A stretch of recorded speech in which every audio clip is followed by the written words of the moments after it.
This is the Buzz Adams Morning Show podcast. Barstool Talk Daily. Except it's really early in the morning and no booze. For the most part.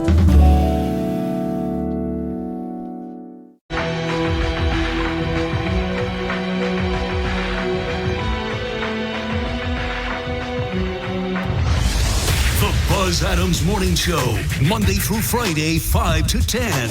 KLAQ and KLAQ HD1, El Paso, a Town Square media station. Morning time is so early, but you gotta get out of bed. Brush your teeth so they're white and pearly, comb the hair that's on your head. Morning time is so early, a cup of coffee perks you up, and then if you're still feeling tired, pour yourself a second cup. This is my chorus, hope it doesn't bore us. If it does, then just ignore us. This is my chorus, hope it doesn't bore us. This ends my chorus, this ends my chorus. Broadcast ready. Activate now. The morning show that's live and local. And now, the moment you've all been waiting for. Here's your host, Buzz Adams, on 95.5 KLAQ.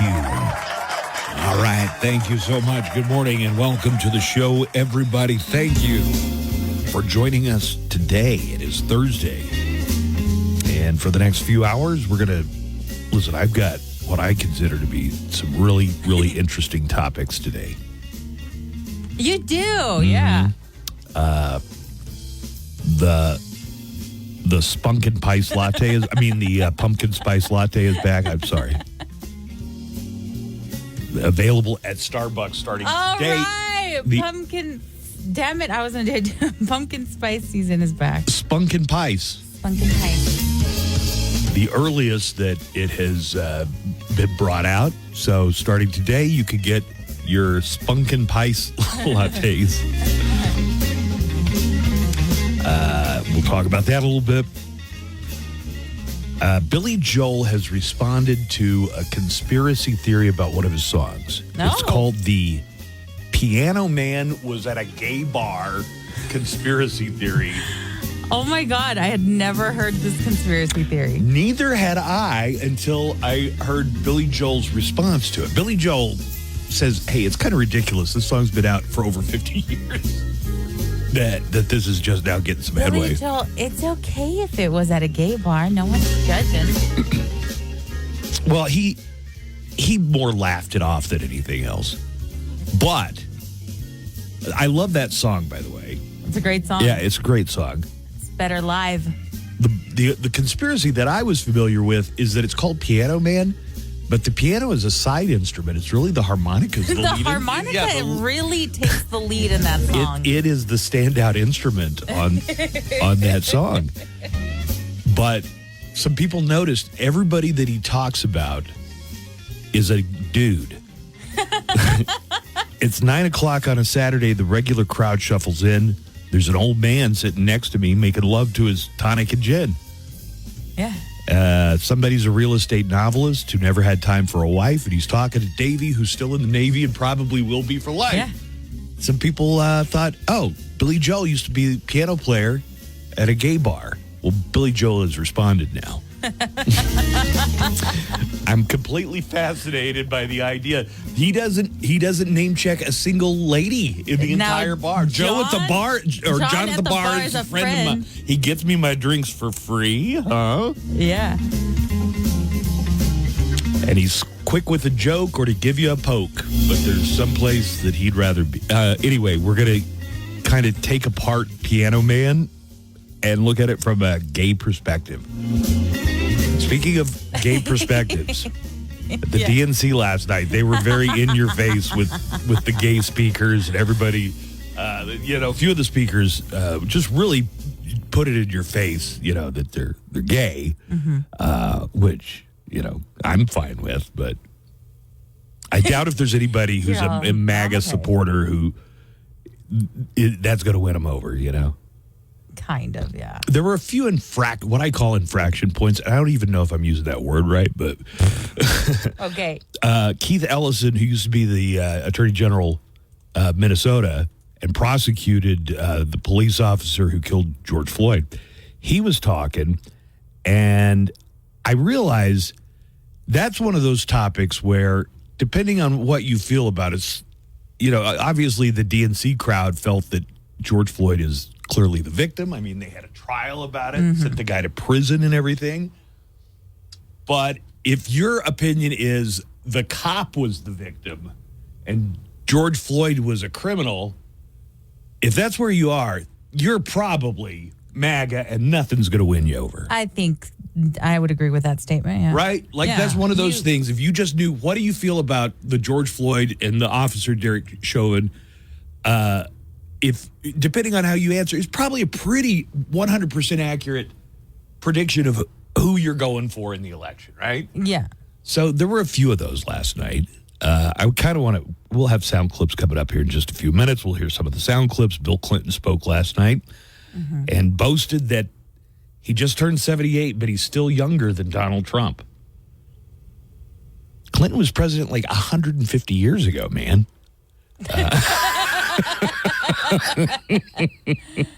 I mean, that's history, right? Weren't you a kid when Clinton was president? Yeah, I was. You might have even been born when Clinton. Now, probably not. No. Who was president when you were born? You know? Second Bush. Second, not Reagan. Oh, no. First Bush. Interesting. First Bush. Right. First Bush. Good morning, Joanna. Oh, good morning, Buzz. We are also going to have tickets for the Sunday concert with Lamb of God and Mastodon. Kerry King, the lead guitarist of the legendary Slayer, is going to be a special guest. Woo! Malevolence is another band that's playing, so it's a huge bill. And Maximum Metal at the old county barn. So the old county barn. Well, it is. I mean, you keep saying that. I'm just not sure they've stress tested this one. I mean, they've had concerts there before, but this is Lamb of God Mastodon. We're going to have tickets to give away for that show this morning before 10 o'clock. We're going to let you know what the ghost song of the day is as we continue to observe the month of August. And we have great prizes to give away, including the grand prize at the end of August. It's an autographed Phantom guitar from Hagstrom with the signature of Tobias Forge of Ghost right on it. We're going to give that away, and we'll tell you how you can win coming up this morning. So I've got a lot of business to take care of and stuff to do. Joanna, when you get to the Hollywood Cheesemay, what are you going to be talking about today? These streaming services are getting, I think, a little out of hand because a new one is coming your way, and it sounds maybe a little delicious. Chick-fil-A is starting a streaming service. No word on when it'll happen, but they're saying they're going to be putting out family-friendly content. Okay. Hey, I just got a call. I was saying that Billy Joel doesn't mention a single female in Piano Man. Okay, yeah. Corrections and retractions. Oh, corrections and retractions. Hey, morning show. Good morning. On the Piano Man, the waitress is practicing politics. Yeah. Oh, a waitress. Have a good show. Okay, let me amend that. All of the customers are men. Good. Yes. The waitress is practicing politics. All the ones who don't work there. As are the just businessmen slowly get stoned. This is the... I can't wait to deep dive this. The Piano Man was at a gay bar conspiracy theory that Billy Joel has officially responded to. And yes, I only learned about this theory this morning. But I cannot wait. I cannot wait to get into this. We got a lot headed your way. Some audio from last night at the DNC to play for you. And maybe Nico will be showing up soon. We'll have to find out about that. Hey, you didn't send your text last night. I mean, should I continue to do that every day? Nico, don't forget to come to work. Yeah. Nico. He needs that reminder, remember? Show starts at 6 a.m. sharp. Maybe. I mean, it didn't succeed. The 2 nights I did it, he was still 15 or 20 minutes late each day. But he showed up. He did show up, yeah. The Daily Calendar. Today, August 22nd. It's World Plant Milk Day, proving once and for all you don't have to have nipples to give milk. I have nipples, Greg. Could you milk me? It's also National Take Your Cat to the Vet Day. They keep you happy. You may as well keep them healthy. I said cat. And it's National Be an Angel Day since 1993. So do something nice for those around you. No. And that's your daily calendar. Hey, it's Double G. Coming up after the Buzz Adams Morning Show. Your phone in Mexico like it trees one network. Only with AT&T. Visit att.com/one network for details. Local and loco. Don't you know I'm loco? The Buzz Adams Morning Show, 95.5 KLAQ.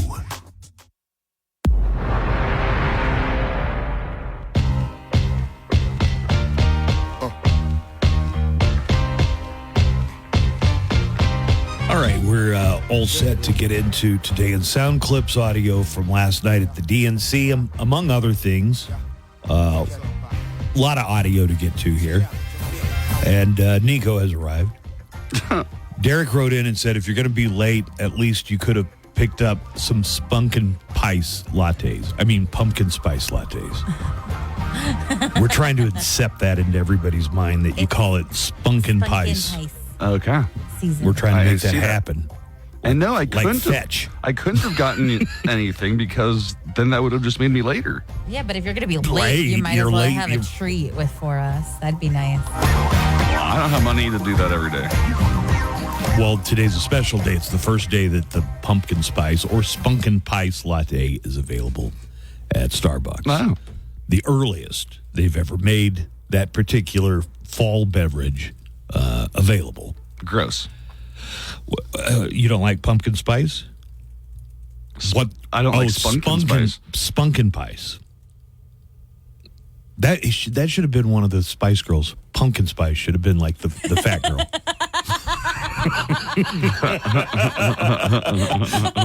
They really missed an opportunity. They were about 20 years too early, spice, right? Yeah. Ice spice.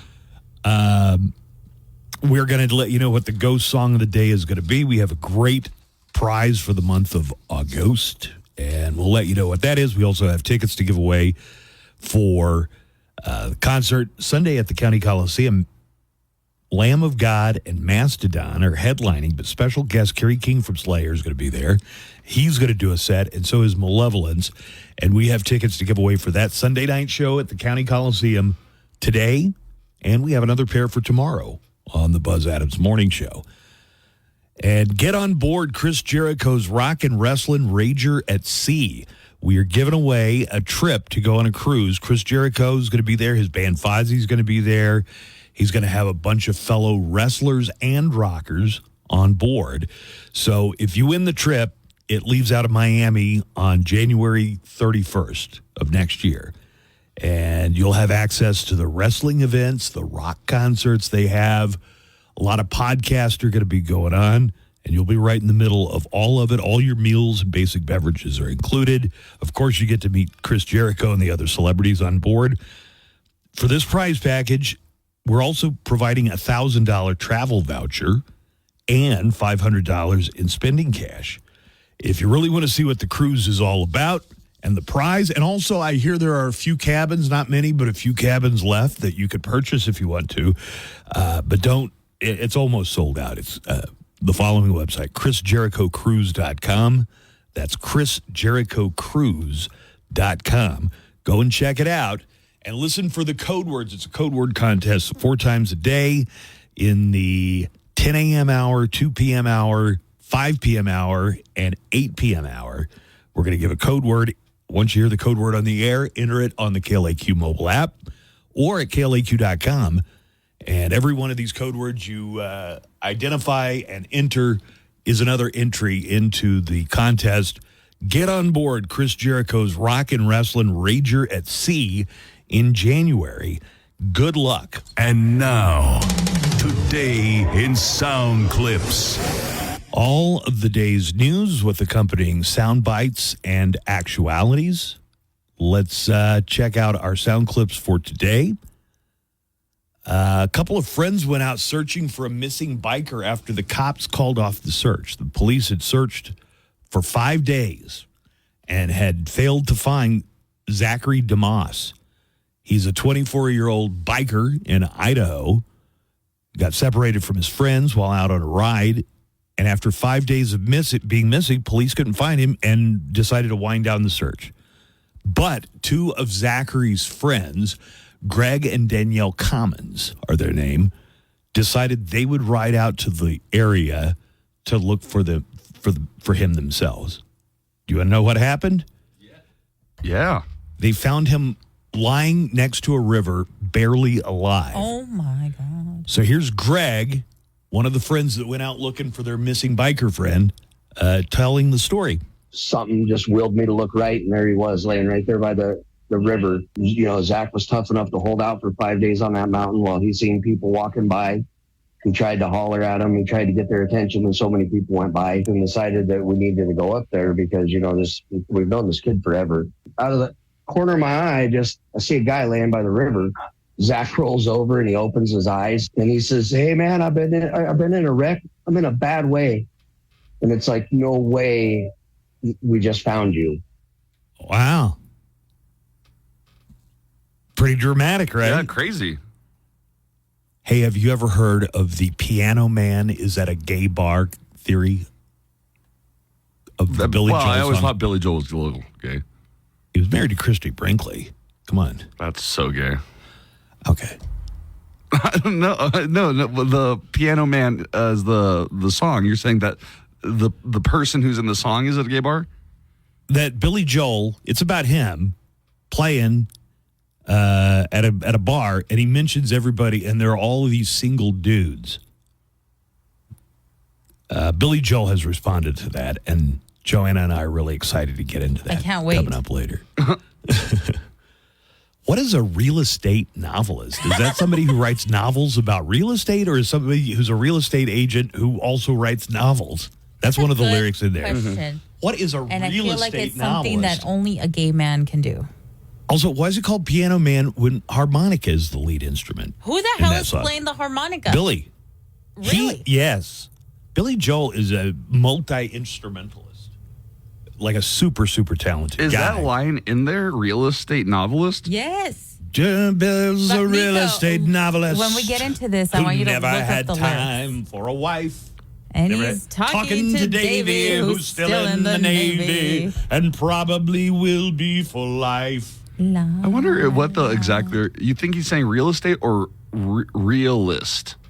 I am absolutely 100% sure that he's saying real estate novelist. It's very clear. Spotify will have the answer. I'll check it out when it's time. Right. We need a deep dive. A hunter in Alaska was mauled by a bear. Oh, God. I'm kind of a toss-up on these. When you're out hunting an animal and the animal turns around and gets you, I'm almost going for the animal. You know what I mean? Well, that's what you get for going into their house. Right. You're the one who was bugging him. But anyway, this is a very dramatic story.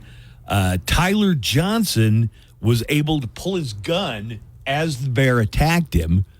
He shot the bear, but he also shot himself in the leg. Here is Tyler Johnson, the hunter in Alaska, who ended up getting mauled by a bear and shot himself in the leg. Here he is just minutes after the attack, explaining what happened. I came charging at my dad. He made some noise, and then it went straight to me. And thankfully, when I was falling backwards, I was able to unsheath my pistol, and when he was on top of me, absolutely unload. I did shoot myself in the leg when I was falling backwards, but it went straight through my leg. I'm not sure if, again, I shot myself when I was falling backwards or the bear got me. I know he did bite into me. I think I felt that, but I'm not 100% sure. Well, he shot himself twice defending himself? No, you can imagine the mayhem of having a bear attacking you. I guess the only thing left for him now is to take the bear and mysteriously plant it in Central Park as a practical joke. A couple of parents are warning, check what your child is served at a restaurant. A toddler in California was actually served wine instead of apple juice, and according to the child's parents, became very intoxicated. Here's the child's mom, Noemi Valencia, talking about how they were able to tell that their toddler was drunk. She was swaying, she was falling over, she was leaning on the walls, she couldn't hold her head up, she was slurring her words. She was asking for a cigarette, and I didn't have any. Everyone was trying to stop her from texting her ex. She wanted to go to a second place, and we were already at the first place. She went up and started talking to a bunch of little boys who were way below her level. A man got arrested for refusing to leave an American Airlines flight from Miami to Las Vegas. The reason they wanted him to get off the plane was because his forehead was bleeding. I guess it was bleeding pretty extensively. And the reason it was bleeding, Joanna, is because he had a recent hair transplant surgery. Oh, I saw the picture of this. Oh, my God. Really? Eugenio Hernandez and his wife were both arrested for refusing to get off the American Airlines flight. Here is Eugenio explaining what happened. She told me she do go out. I go call the police, and I say call the police because that's an injustice. I'm pay my fly. I don't have nothing illegal in my packet. Everything is fine. He's just like bleeding down his head. Oh just my bleeding. God. Hey, I paid for my ticket. He's all, it's fine. That's what it does. I'm a bleeder. That could be in your future, Nico. No, there's no way I would get that. You wouldn't do that? No. You don't like looking like a weird doll head? Have you ever seen the ones where they're like in rows, like crops? The hair transplants I'm talking about. Thank God. Robert F. Kennedy Jr. may drop out of the race and join Trump, but there are also reports that Robert F. Kennedy Jr. has reached out to Kamala Harris to ask for some role in her administration. The fact that Robert F. Kennedy is such a political mercenary, I think, says a lot more about him than it does either one of the presidential candidates. You know, he just wants to make a power grab here. Asked at a campaign stop yesterday if former President Donald Trump was promising a cabinet position to Robert F. Kennedy Jr., Senator J.D. Vance said that's not the case. I think clearly Donald Trump is not going to say, I'll give you a cabinet position if you give me an endorsement. That kind of sounds like exactly the type of thing Donald Trump might say. He might say it and not do it, but, I mean, it kind of sounds like the kind of backroom transaction. Yeah. It's about welcoming a lot of those Democrats who feel abandoned by the party of Kamala Harris. I caught a lot of night 3 of the DNC last night. How was it? Well, you definitely see the points where America's split on. You know, they had Keith Ellison, who's a congressman from Minnesota, Tim Walz's home state, and he was the prosecutor of Derek Chauvin. Remember the police officer that killed George Floyd? Mm-hmm. That is one of those things where, you know, he's up there and they're talking about the legacy of George Floyd. You can almost tell with 100% accuracy where somebody is politically. Their opinion of this one issue. Was George Floyd a victim, and does that police officer, Derek Chauvin, deserve to be in prison? Or was George Floyd a criminal who got what was coming to him? Because that is the position of the MAGA side. I was just listening to him talk about George Floyd. It's like, boy, just depending on what you think about that one issue probably is a really good indicator of who you're planning on voting for. Yeah. And there were a couple other of those moments last night. They had the attorney, I forget who she was, but, you know, the DNC and the RNC can really make a political career. Barack Obama was almost completely unknown until he spoke at the RNC in 2004. At the DNC, 2004. And he just became a superstar based on that. And 4 years later, he's president. He's a 2-term president of the United States. So anyway, they had one lady who was gay and talking about her gay family. And it was just very in your face, you know. And there are, how you feel about that, I think, says a lot. You know, if you see that and you're disgusted by it because you consider that a sinful lifestyle, well, you're almost certainly going to vote MAGA, right? Right. Do you agree? Yeah. During her speech at the DNC last night, here you go. This is her. Michigan Attorney General Dana Nessel said the Republican opposition to same-sex marriage they would have to deal with her and her wife in a personal way. So she's, really telling her story here. By the way, I got a message for the Republicans and the justices of the United States Supreme Court. You can pry this wedding band from my cold, dead, gay hand. Very in your face. Yeah. I mean, she's one of those mad lesbians. But that doesn't win anybody over. Somebody who already believes that you are living a sinful... and I'm just telling you, I know how these people think. Somebody who thinks you're living an amoral, sinful lifestyle, well, that's only going to turn them off more. And then she makes a comment about retaining water. And I think a lot, despite the fact that they're going for a guy like Donald Trump, a lot of voters on the other side just find that inappropriate to talk about your bodily functions. I don't know what you're talking. What are you talking about? That I understand these. What's retaining water? I don't even know what it means. It's something bloating. That doesn't mean anything about bodily functions. Okay, but what I'm saying is, if you got a group of people who are already skeptical of you and your lifestyle, maybe just don't poke them in the eye.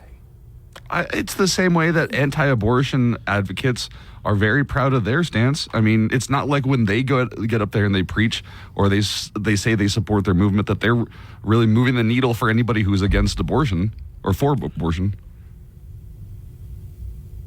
Okay, I am just telling you, I have a keen insight into the because your mom, the you're MAGA thinking of your mindset. mom.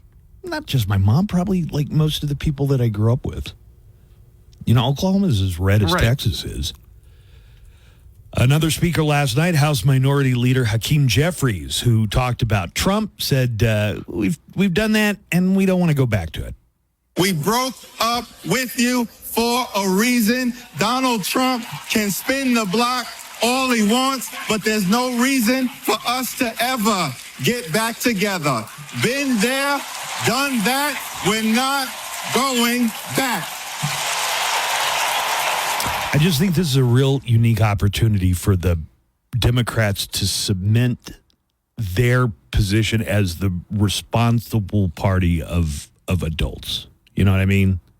What are they doing that's not doing that? How are they not? How are they not doing it? Well, you just said, I want the Democrats to be the adults in the room. What are they doing that's not acting like the adults in the room? There have been a few. I can name a few instances where they just went as low as the MAGA people did. The thing between the Jasmine Crockett, the representative from Texas, and Marjorie Taylor Greene. Marjorie Taylor Greene absolutely started it. Remember and then Jasmine Crockett came back and said she had a bad built butch body. That's just lowering yourself to the level of your opponent, and that is not how you claim the high ground, for instance. She was speaker on night 2, Jasmine Crockett. Yeah, she had a great speech. Nancy Pelosi spoke last night and said that this election is all about autocracy versus democracy. To stand together, to reject autocracy, to choose democracy, and we will do so by electing a Democratic House with Hakeem Jeffries as Speaker of the House. And former President Bill Clinton spoke. It was his 13th time speaking at a Democratic National Convention. One of the things he did was praise Joe Biden for voluntarily giving up political power. And then he did something that's really hard for a politician to do. Man, Bill sounded rough, huh? And then he did something that's really hard for a politician to do. He voluntarily gave up political power. All those cigars. Yeah, and he didn't even smoke most of those.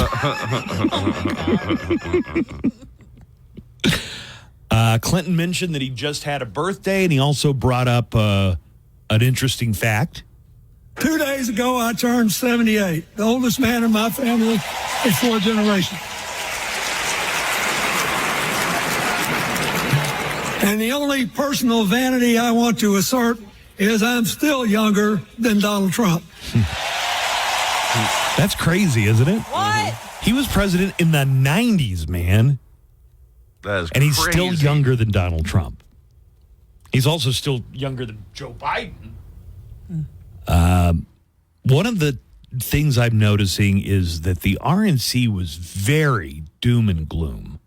You know, if you don't elect this guy, we're going to be worse than any third world. You know, Four horses of the apocalypse. Right. That was kind of the mood at the RNC. The DNC seems a little lighter, more hopeful, and more upbeat.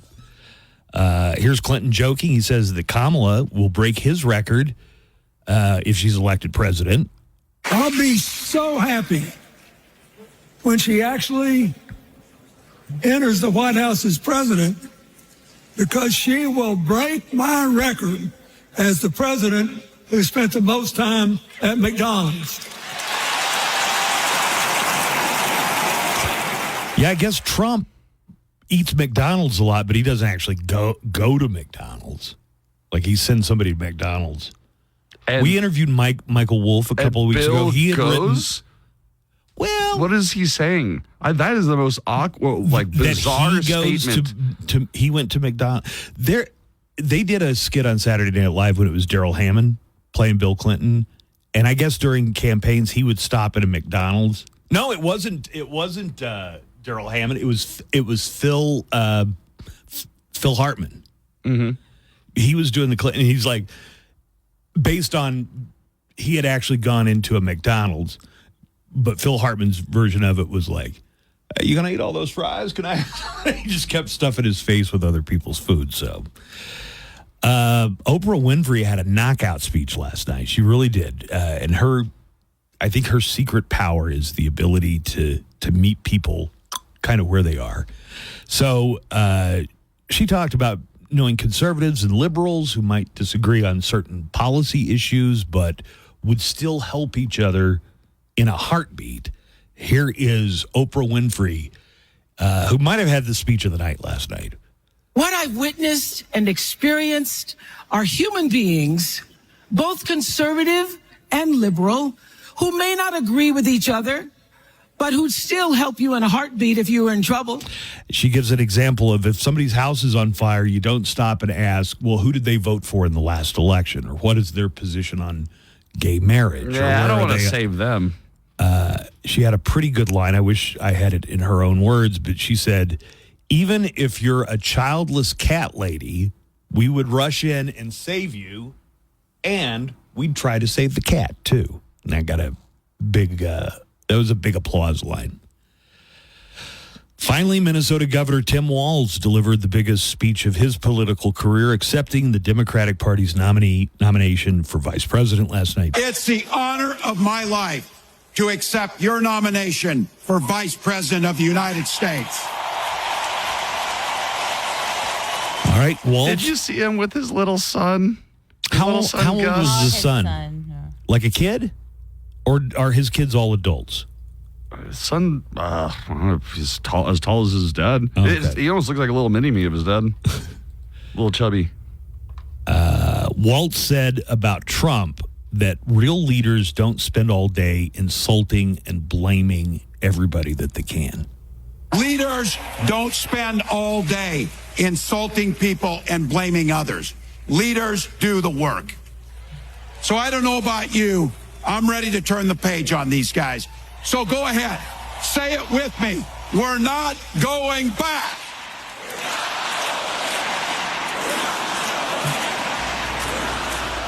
Tonight is night 4 of the Democratic National Convention, and this is the night that Kamala Harris is expected to make her big speech. She pulled a surprise appearance Monday, the first night of the DNC, by appearing on stage, but her real moment in the spotlight is going to be tonight. And now, Kamala Harris prepares for her speech at the DNC. All right, Kamala, let's do a little practicing for tonight's big speech. Are you ready? I'll take that as a yes. What do you plan on doing about student loans?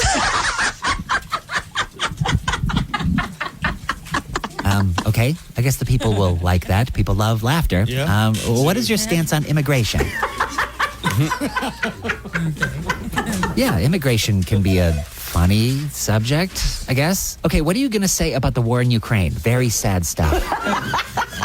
Yeah, I wouldn't. On the more serious topics, maybe you might want to not, I don't know, laugh as much. What do you think? Yeah, this is going to go great. This has been Kamala Harris preparing for her speech at the DNC. I'm Daniel Paulus, and whether you're wrapping up your workday, price, financing rate, hurry, because we want to see you in a Petrie Kia. On select new models with approved credit. See dealer for details.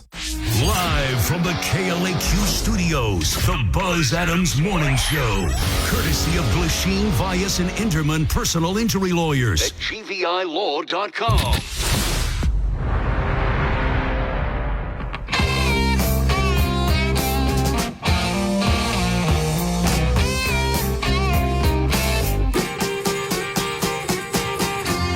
Got a random facts segment coming up here in just a few minutes. I try and do this at least once a week, and it's just educational, you know. We'll learn some stuff. Hopefully you'll learn something you didn't already know. They are facts. I do fact check them and vet them and everything. Do you want to get a few calls from the about the DNC last night? Oh, did we get calls? We have. We've gotten calls. I watched a lot of it. I did not catch Tim Walz's speech, though. And that supposedly was a real highlight. Hey, good morning, guys. What you guys all think about Gus Waltz? Is that Tim Waltz's son last night? Holy crap. That was amazing to watch. At least it was for me. I got emotional. That was the coolest thing I'll see all week. Just wondering what your thoughts are. Thanks. I guess what I'm reading about it. 17 years old. Yeah, he looked like a little man. Like a little dude. Yeah, I guess at one point he said, "That's my dad." And Gus is 17 and has a nonverbal learning disorder and attention deficit hyperactivity disorder. A nonverbal learning disorder. So he doesn't speak? I don't know. Yeah, this is a part I regret missing. It sounds like Tim Walz really made an impression, at least on that caller. Walz has previously spoken about the importance of not trying to change him, but to help him enjoy his life. Hey, in our app chat, and thanks for writing us in our app chat. You can download the KLAQ mobile app, wherever you get your apps. Christy says Bill Clinton's statement about Kamala at McDonald's was because she worked at McDonald's as a teenager. Oh. I was not aware of that. Thank you. Oprah looks great. Check out Oprah. Yeah, Nico on TV right now. I did see Oprah. Wow, yesterday. Oprah looks as good as I think she's ever looked. You're just looking at two things. Oh. Because her boobs look nice now. Buzz Adams. I didn't say that. Nico said that. No, you're the one looking. She looks But great. I see your eyes over there being so distracted. Leering. Hey, somebody else called in. Good morning, Nico, Joanna, Buzz. Hello. This is Matt Plato. Hello. Hey, after watching last night the convention, and I pretty much watched all of it. I'm no longer on the fence.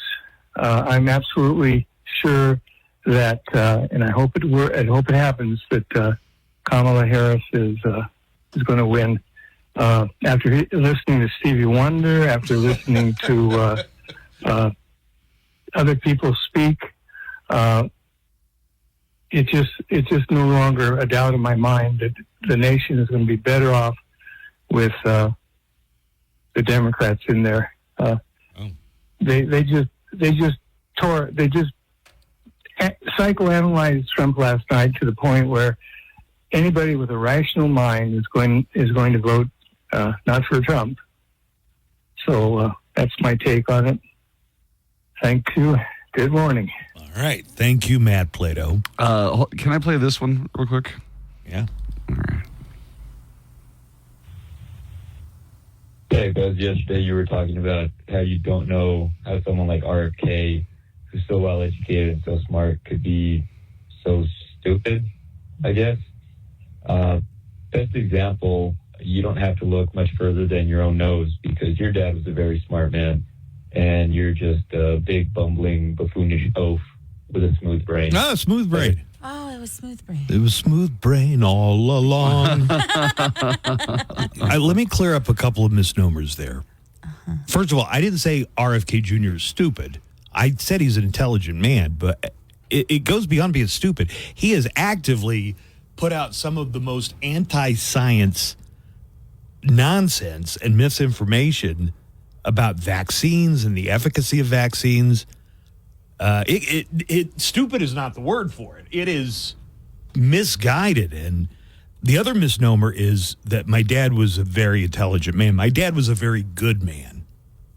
Like my dad, I never saw him talk bad about another person. I never saw him treat someone in a way that you would not want to be treated yourself. My dad was a great example. My dad took a lot of pride in the fact, and he told me this a couple of times, that he has never read any book in his life except the Bible and his Sunday school lesson book. All right.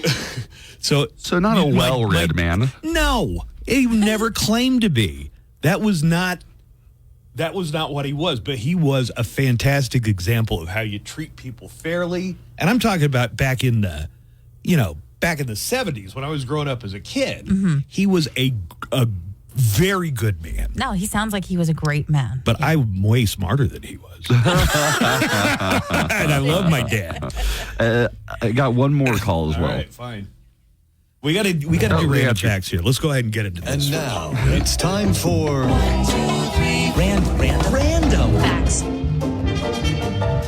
Every week or so, we like to present random facts as an educational service to our listening audience. We take this pretty seriously and try not to pass anything off that is not confirmed and vetted. So here we go with our 3 random facts for today.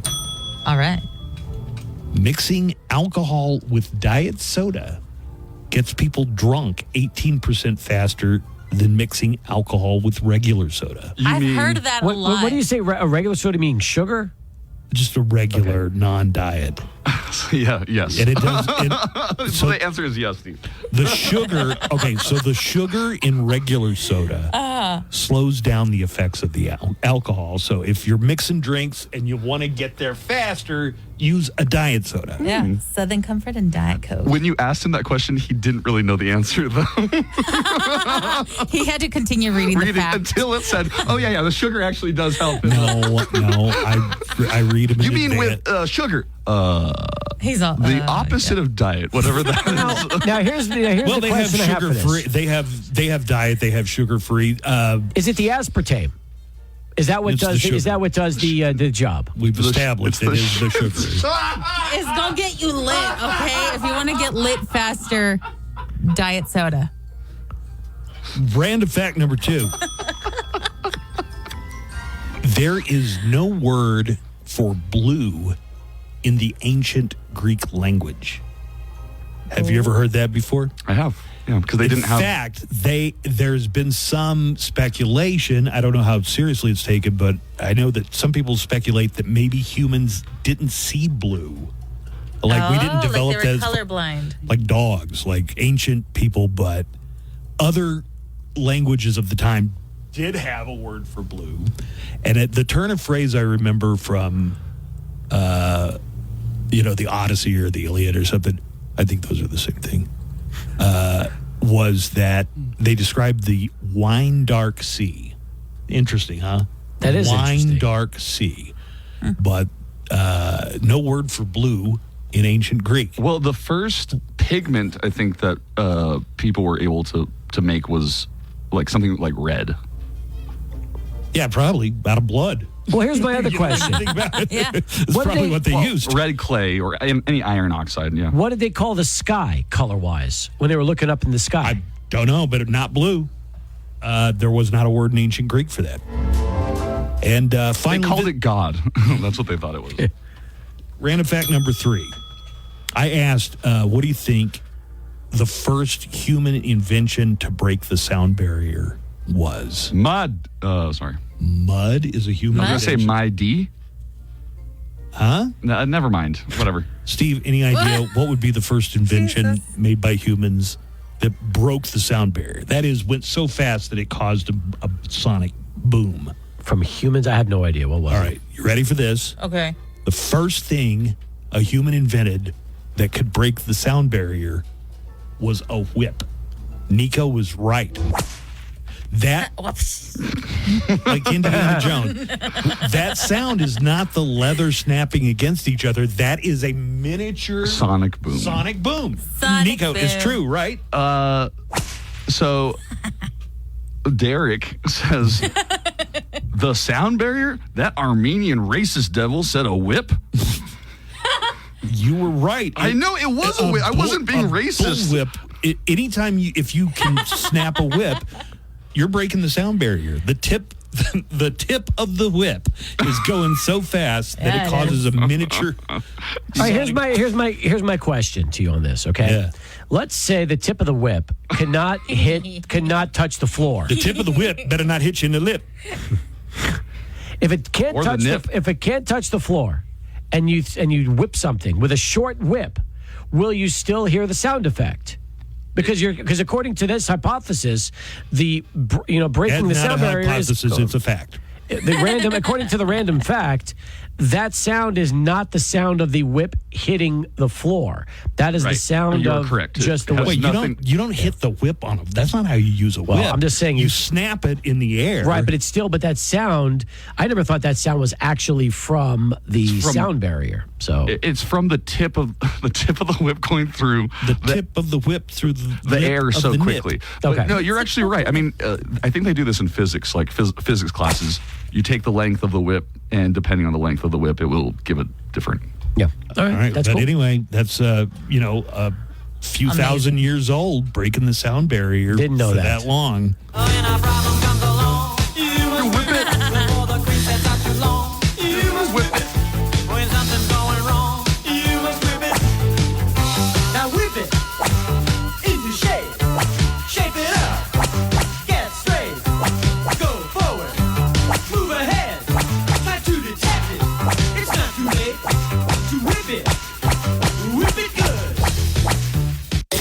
Artist interview, Zoom music discoveries, celebrating artists' birthdays, commemorating releases, champion of all things rock. 4 starting August Casey locations, Gateway Outlet on the east side and the Montana Outlet in Central. The Buzz Adams Morning Show, Monday through Friday, 5 to 10. KLAQ and KLAQ HD1, El Paso, a town square media station.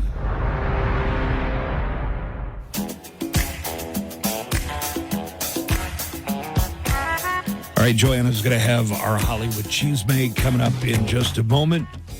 Also, we'll let you know what the ghost song of the day is going to be and what hour it's going to be played in. Remember, when you hear the ghost song of the day during the month of August, if you're the 13th caller, you win the daily prize, which is a copy of their movie soundtrack right here, right now. But you're in the running for the grand prize autographed Phantom and guitar with a Hagstrom case, autographed by Tobias Forge a Ghost. And of all of our daily winners, I think we get 22 weekdays in the month of August. So you got a 1 in 22 chance of winning this valuable guitar autographed by Papa Emeritus himself. Hey, it's time to check in on Ruidoso and Ed the Brewer. Nico, why don't you introduce Ed the Brewer? Because you do a lot of work, and Oktoberfest is coming up, and you'll be back there with your Lederhosen. They said they're actually going to give you... Do you remember a couple of weeks ago, Ed said they were going to give you Lederhosen? Yeah, that is surprising because they're... Are you going to hold him to that? Maybe, yeah. They're fancy definitely. leather pants, man. Yeah. Hey, Ed. Hey guys, how are you guys doing? Good. Fantastic. Yeah, thank you, Yeah. Ed. Ed Yeah, the Nico, Brewer. I got to tell you the reason why we're going to let you keep those pants is because nobody wants second Wear them leather afterwards. pants. Right. They are leather pants, aren't they? Yeah, like a cat suit. Just like a cat suit. What's the bar that Ed works at up there? Ed the Nico? brewer is from Downshift Brewing Company up in Ruidoso, New Mexico, and he's going to let us know what's going on, how things are recovering after the terrible fire and the flooding that they had. Ed, also, what's the name of the website or the place where people can get an update about Ruidoso? So that's going to be callmeruidoso.com. So that'll give you any update if there's any weather concerns going on. But yeah, what's up, El Paso? It's good to be back on the show. And man, it's really starting to kind of feel like it's getting back to normal around here. So we're excited. That is a great update. Weather, of course. How's it looking for this weekend? If somebody was planning a trip, is this a good weekend to come up to the mountains? Oh, it's beautiful. Yeah. I mean, I don't know what you guys are going to see weather-wise, but it's going to be incredible down here. And there's actually a lot going on that is, fun for the family and or, if you don't have kids, there's stuff for you too. So tomorrow is our last Under a Mountain Sky music at the parks. That's free music from 6 to 8, and they're closing it out with Phil Hamilton and Zach Aaron, which are two Texas guys that just, man, if you haven't heard them, they're incredible. And then the after party tomorrow night is the Doso Dirtbags. That's a local band here in Ruidoso, and they rock hard. And they'll be at Downshift Riverside. So, if you can, go pack your bags and just hit the road. You get here by 6. And then, awesome. On Saturday, there's a really cool event. So the Odessa Chuck Wagon Roundup, those guys are coming in. And if you've never seen like a Chuck Wagon cook-off, it is incredible. They've got the wagons and stuff. Those guys are going to be out at Wingfield Park starting at noon. And I'll actually be out there slinging beer with my dad all day. So if you guys come by, say hi. If you say you heard me on the Buzz Adams show, then, I'll give you a free crisp high five. Hey, look at that. A free what? Crisp high five. A high five. Nice A crisp, delicious high five. I thought he was describing a beer. Is there a beer called the high five? That sounds like a good name for a beer. It does, right? The high five. I'm just talking about a regular high five, though. There's some legal issues with giving away beer, I think. But I think so, yeah. Ed, what about hotels? Are there places for people to stay up there? That is a great question. As far as lodging goes, are enough of the hotels fully operational? Are people going to have trouble if they just go up and cold call at a cabin, lodge or someplace like that?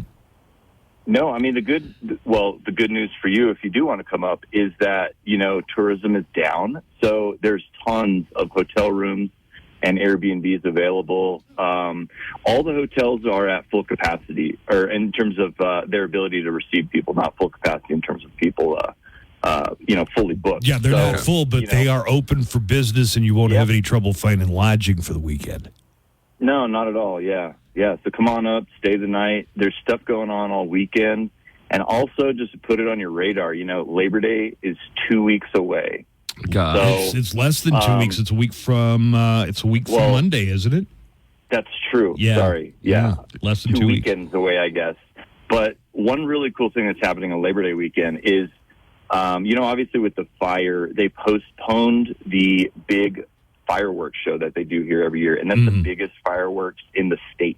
And they have postponed it to Labor Day weekend, so that'll be happening. You guys go in big on fireworks on Labor Day, not 4th of July. I mean, I'm sure they have plenty of 4th of July stuff, but no. Well, actually, we postponed the fireworks show from the 4th of July because of the fires to Labor Day weekend. Yeah, did you not get what he was saying? Well, I do now. Yeah. I get it now. Okay. All right. Head up to Ruidoso. Make sure you go to Downshift Brewery. Two locations. The Riverside location is the one I'm familiar with. It's just right in the heart of all the activity and the action and the fun, and it's always a great time. And they do have delicious. Yeah, it's some of the best. I gotta say, some of the beer that Ed the brewer whips thanks. up is some of the best I've ever had. So, my mom has the same opinion. All right, Ed. We'll talk to you next week. Have a great weekend in Ruidoso. All right, you guys do appreciate it. All right, thanks, man. Ed the brewer. Hollywood cheese, right, Joanna, tell us more. Time for entertainment news. Joanna Barber brings us the Hollywood Cheesemay every day at around this time. Good morning, Joanna. Good morning. I love your cheesemay. Thank you so much. 2 months after falling off the stage during a performance of Player Kings at a theater in London, Sir Ian McKellen says his injuries would have been worse if not for his wardrobe. McKellen said during an interview, quote, "I was wearing a fat suit and that saved my ribs and other joints."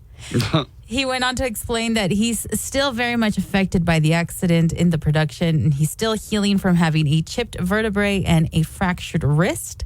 He also revealed that he has agonizing pains in his shoulders, and the 85-year-old revealed that he doesn't go out because he gets nervous that somebody might bump into him. What?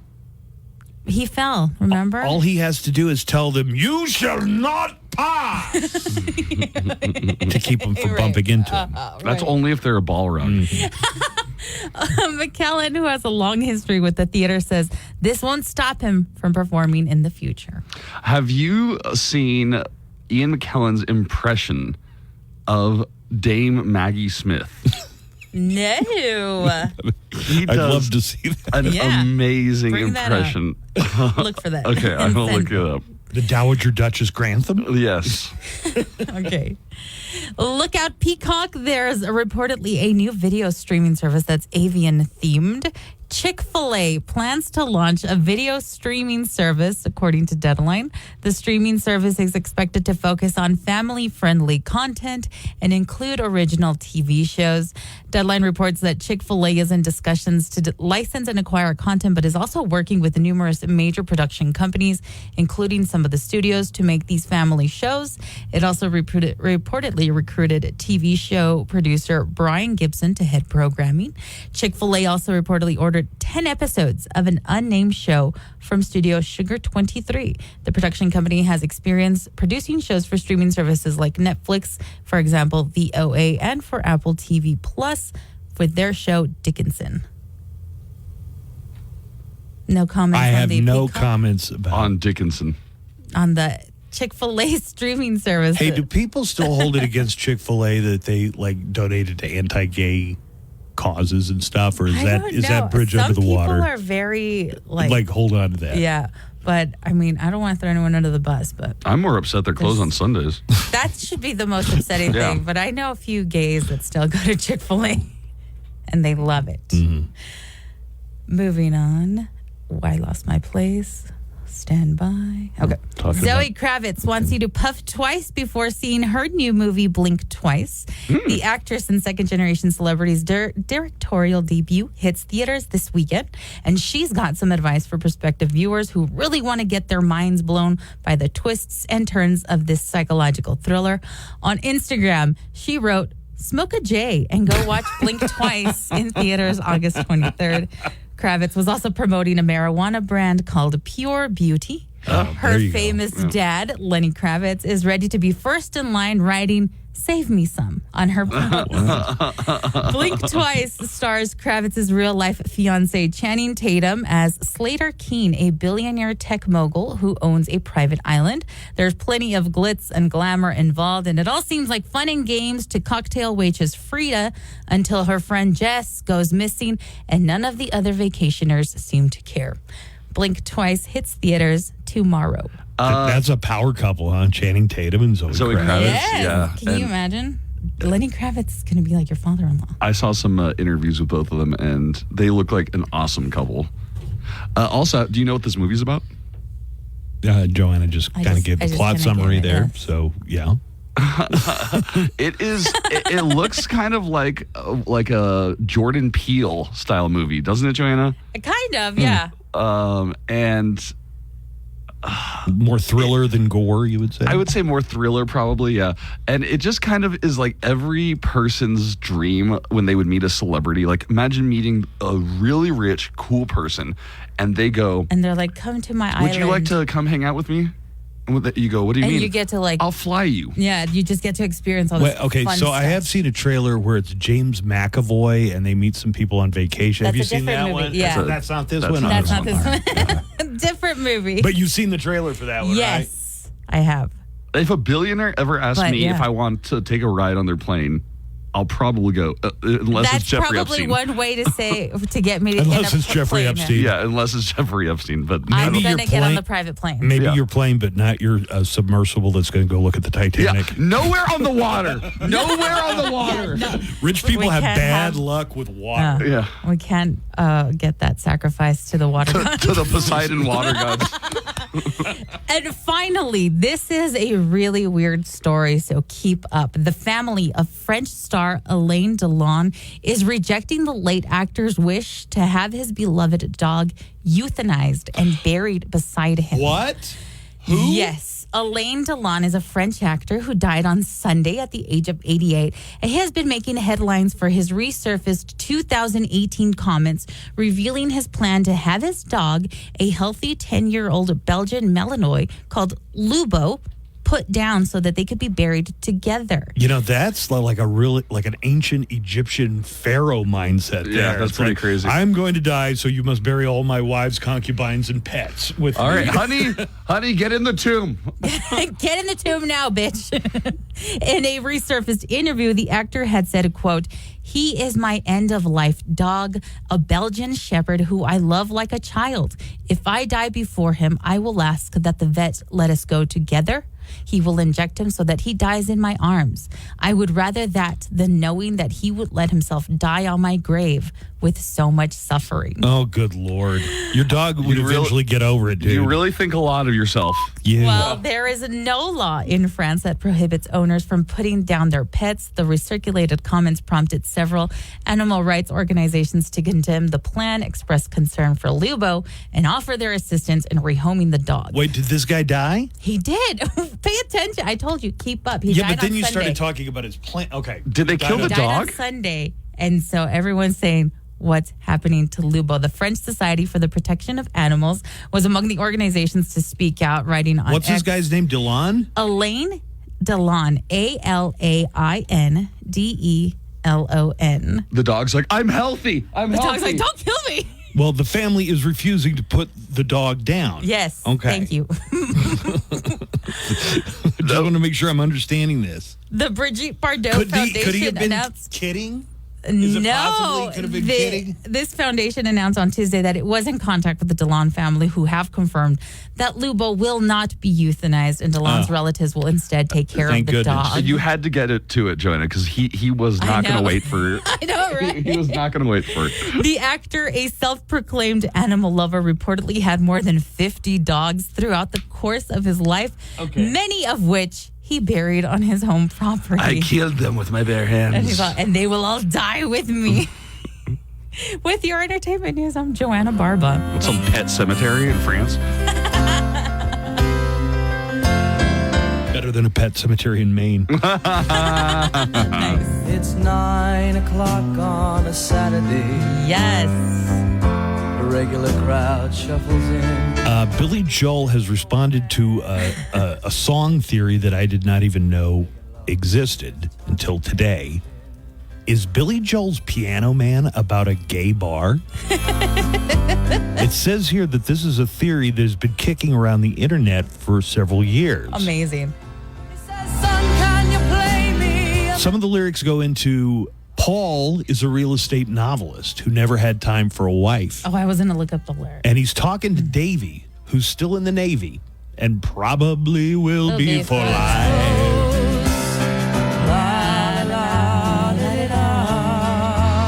A few other clues in the song. I'm going to crack this nut open here in just a second. And I'll tell you what Billy Joel says about it. Okay. I mean, it's not out of the question that Billy Joel might have played piano in a gay bar, right? There's no shame. Of Bette course Midler got not. her start playing in bathhouses. Did you know that? No. It's true. All right. Would she wipe up? No, she would sing torch songs in the bathhouse. Yeah, that's part of the story. I think they even include that in The Rose. I'm like in my sauna, opening my pores, hearing Bette Midler. All right, so we are going to do a deep dive into the song Piano I can't Man wait. and really unravel all the breadcrumbs that people say Meanwhile, they've I'm going to look for discovered. the video of me singing Piano Man when I went to see Billy Joel. And I got that Ian McKellen impression Oh, thank you. Yes. when we come back. We'll hear that when we come back. A lot coming up. Thanks for being with us. More of the Buzz Adams Morning Show's headed your way right after this. Music news, concert updates, song and album factoids, and of course, nothing but El Paso's best rock. Let's play a car show plus voice actors. Visit SoldierCon on Facebook or Instagram or c4soldiercon.com for more info and tickets. El Paso's own live and local, The Buzz Adams Morning Show, 95.5 KLAQ.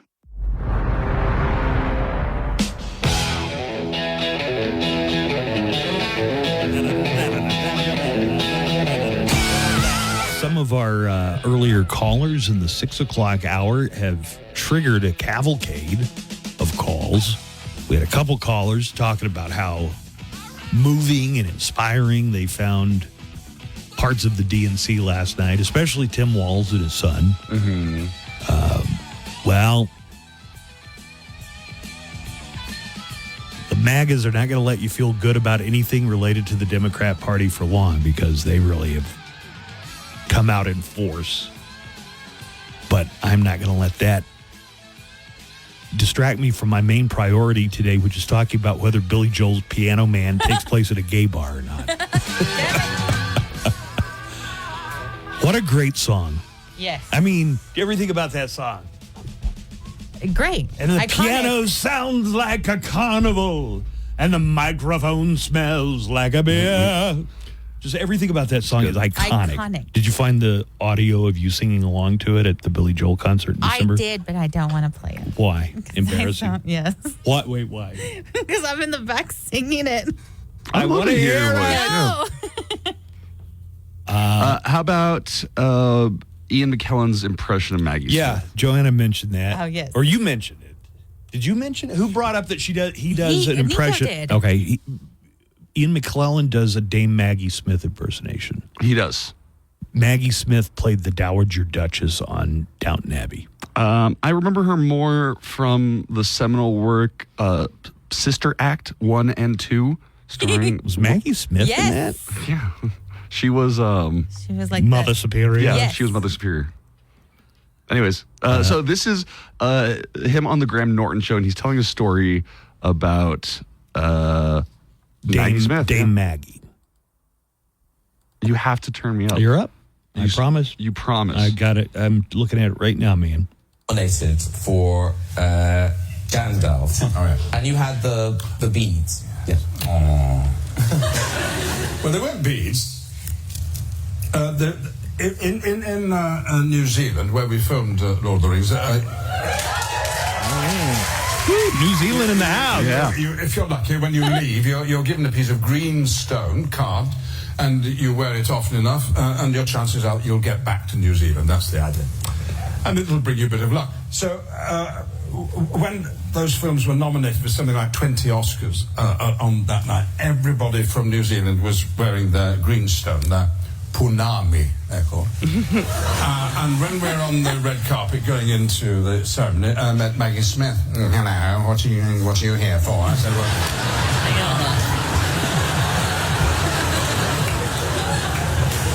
well, Lord of the Rings. Oh, yeah. She said, what's that round your neck? Oh, so it's my punami, Maggie.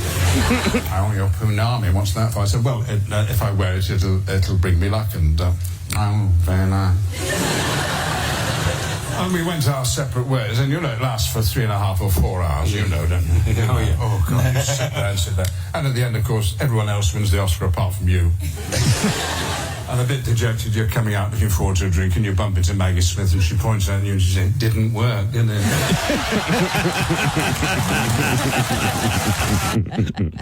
Nice. John at the bar is a friend of mine. Fine. John's a friend. He gets me my drinks for free. He wants to be an actor, though. And he's quick with a joke. Ought to light up your smoke, but there's some place that he'd rather be. So, is Piano Man a song about a gay bar?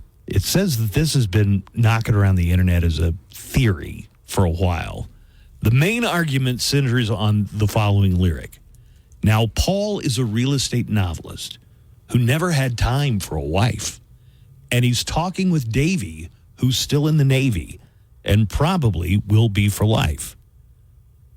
Oh, the that's theory is that that's a hookup in progress between this guy who never had time for a wife and a guy in the Navy, and there was a certain stereotype That about makes people in the sense. Navy in the In the 1970s. In the Navy. Navy. Yeah, it was a big hit song for the Village In people, our right? app chat, Boosted says Piano Man definitely gay, especially when mentioning Navy.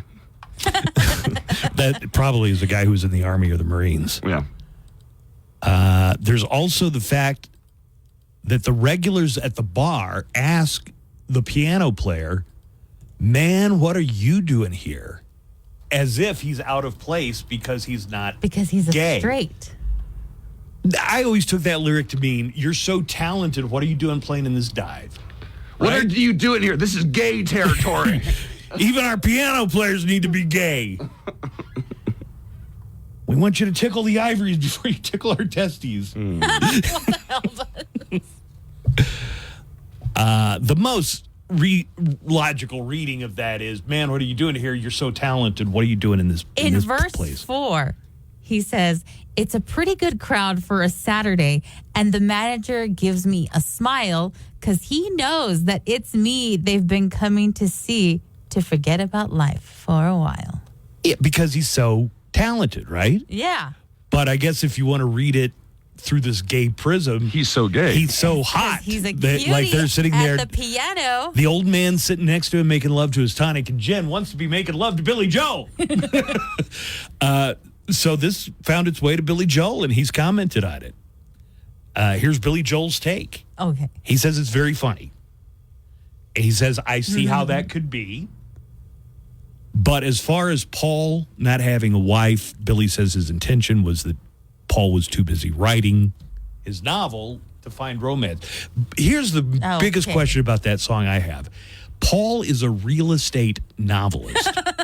This is the real things we should be asking. What is a real estate novel? Joanna, did you look it up? Yeah, did you look it up exactly? What is the no. exact lyric? That is the most mysterious lyric in the song. It is the It lyric? says, now Paul is a real estate novelist who never had time for a wife. Does that mean you write novels that are about real estate? What is a real I'm Googling that too. Or are you a real estate agent who writes in his spare time?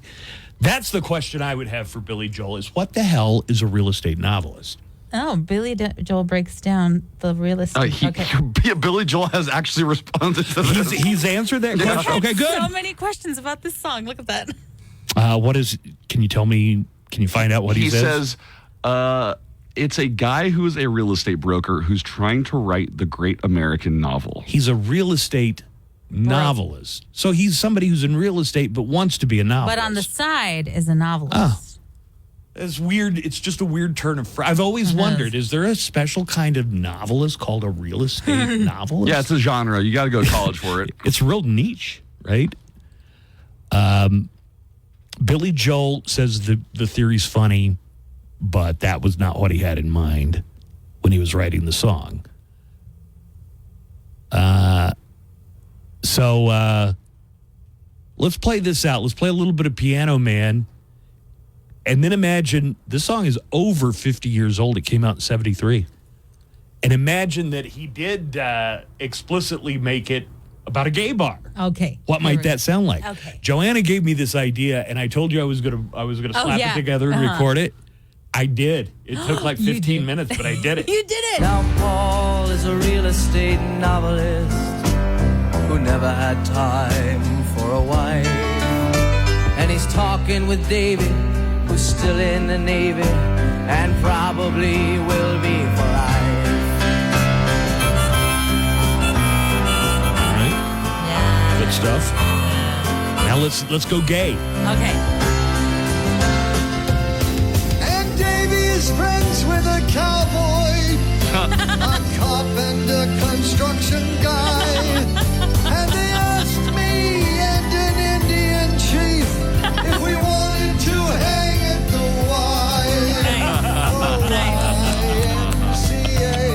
I good. Nice. Thank you. Yeah. I did another verse too. You did. Yeah, do you want to hear Buzz another is all verse? obsessed with this. Okay. Now John at the bar is a friend of mine. He gives me my drinks for free. He sits with me on my piano bench and places his hand on my knee. Yeah, he does. Wow. I'm glad I finally found out what a real estate novelist is. Nothing, just somebody who works in real estate but wants to write a novel. The Great American Novel. The Great American Novel.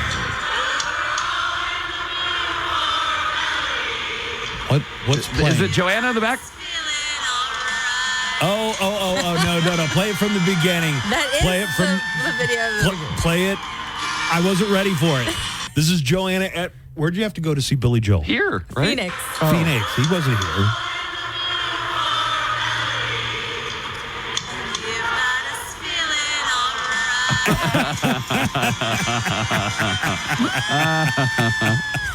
All right, let's take a break. We're going to come back. I'll get to phone calls that have been coming in this morning, and more of the Buzz Adams Morning Show is headed your way right after this. While you're working away, we're working for you. Our job, Drowning Pool, ages 21 and over. See Speaking Rock's Facebook for more info. Live from the KLAQ studios, the Buzz Adams Morning Show. Courtesy of Glasheen, Vyas, and Inderman Personal Injury Lawyers at GVILaw.com.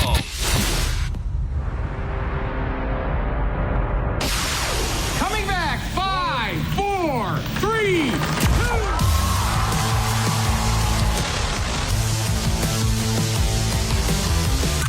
2. Important announcement.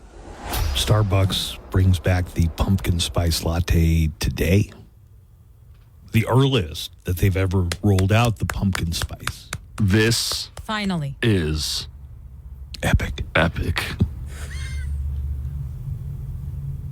Joanna, how many times do you get a pumpkin spice latte during the fall and winter? Every chance I can. Really?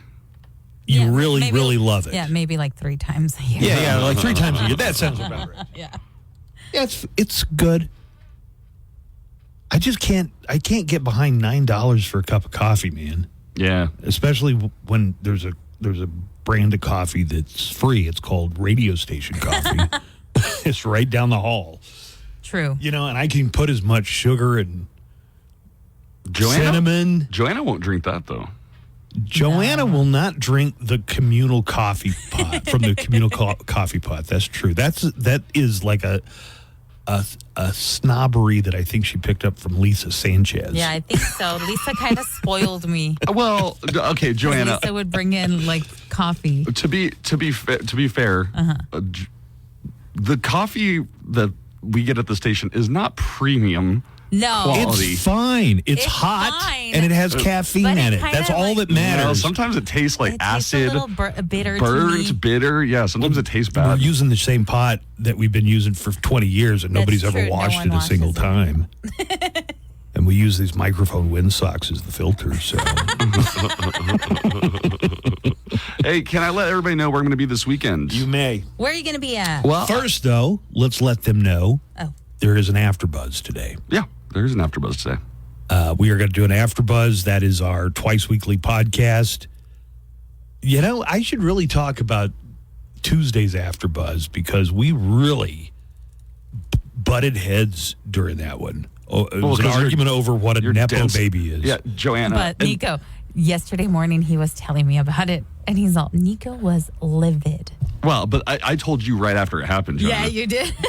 And you about how decided to use dense as an example of a Nepo baby, of all people, John David Washington, who is a really, really talented I actor. told you, that's definitely a Nepo No, baby. Definitely a Nepo But it baby. doesn't take away from the fact that he's a good actor. Yeah, you just Nepo don't. baby You don't understand the definition. It's a dismissive term that implies that the person didn't earn what they have accomplished. Nobody's saying that they're not good at what they have. He's not a good actor. But he definitely got introduced to Hollywood But through had his dad. father not been Denzel Washington, would he have had the No, same opportunity? He wouldn't.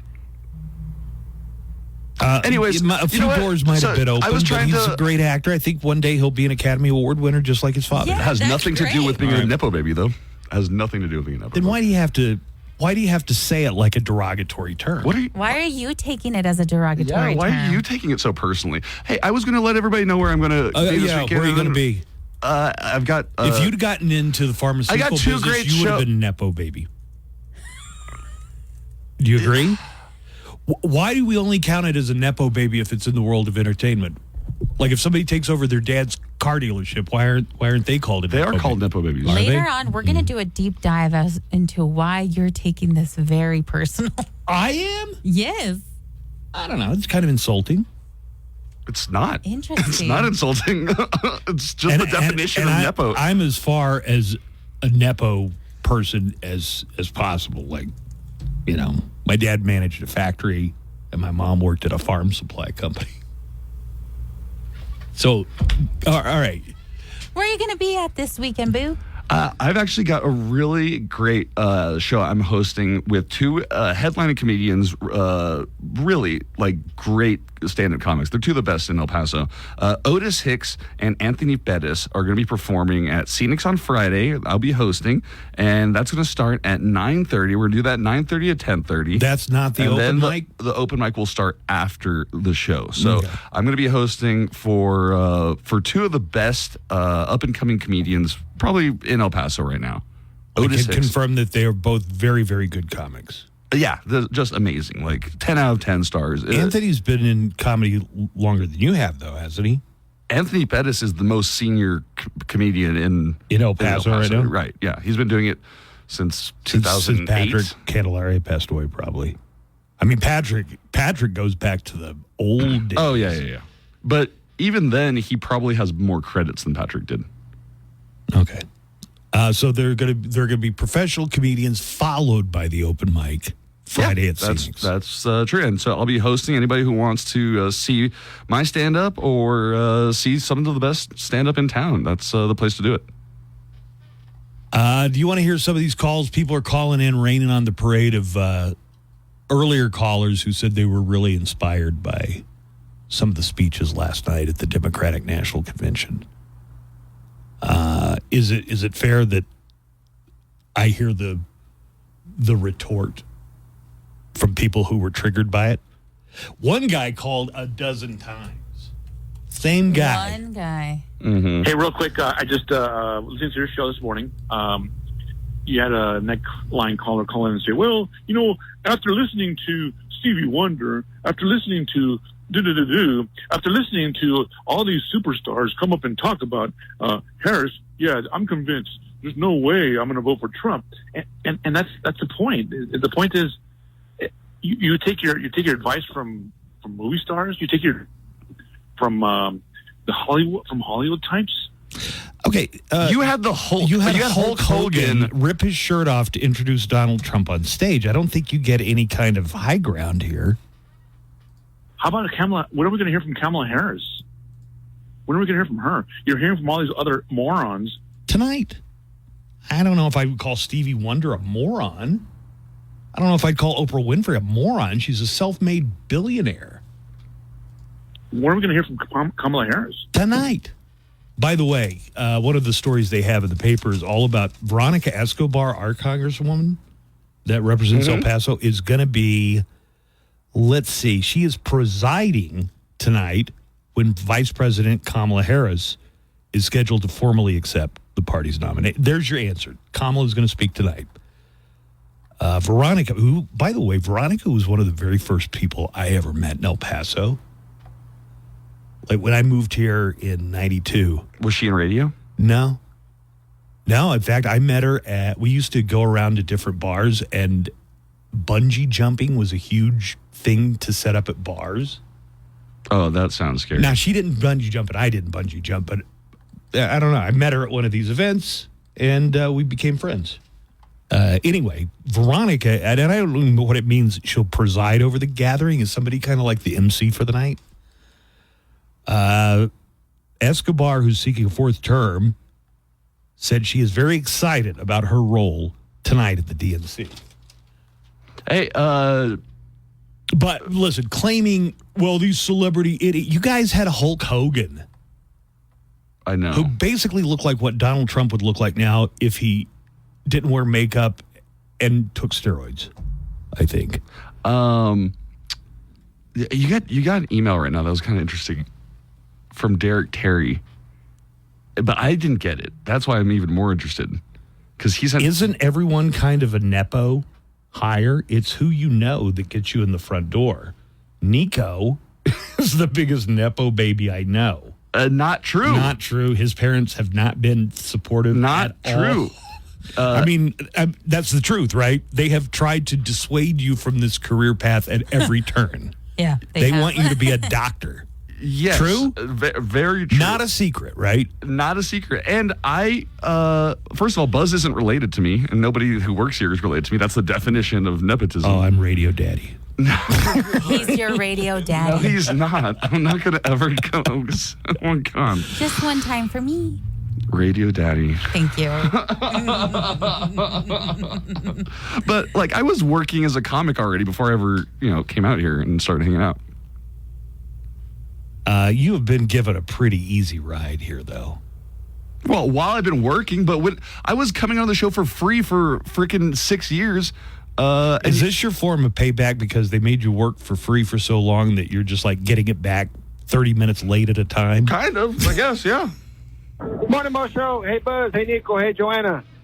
As of last night, I am 150% convinced that Oprah is a vampire because I was like less than 10 years old and she had already been on TV a minute.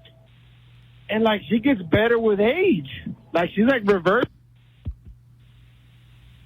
I don't know. Oprah looked great. I actually heard when she was speaking, I heard that on the radio. And then I saw, she looks fantastic. It is the Ozempic, though, right, Joanna? Oh, for sure. She's on Ozempic? Oh, yeah. Yeah, she's she admitted famously. it, I think. This is about the guy that just called in watching the DN last night, saying that he was on the fence. Now he knows that who to choose. That he says that we most definitely need the Democrats in the party or in the House this year. Where has he been? The Democrats have been in there for the last 4 years, and everything's gone to shit. So he still doesn't know what he's talking about.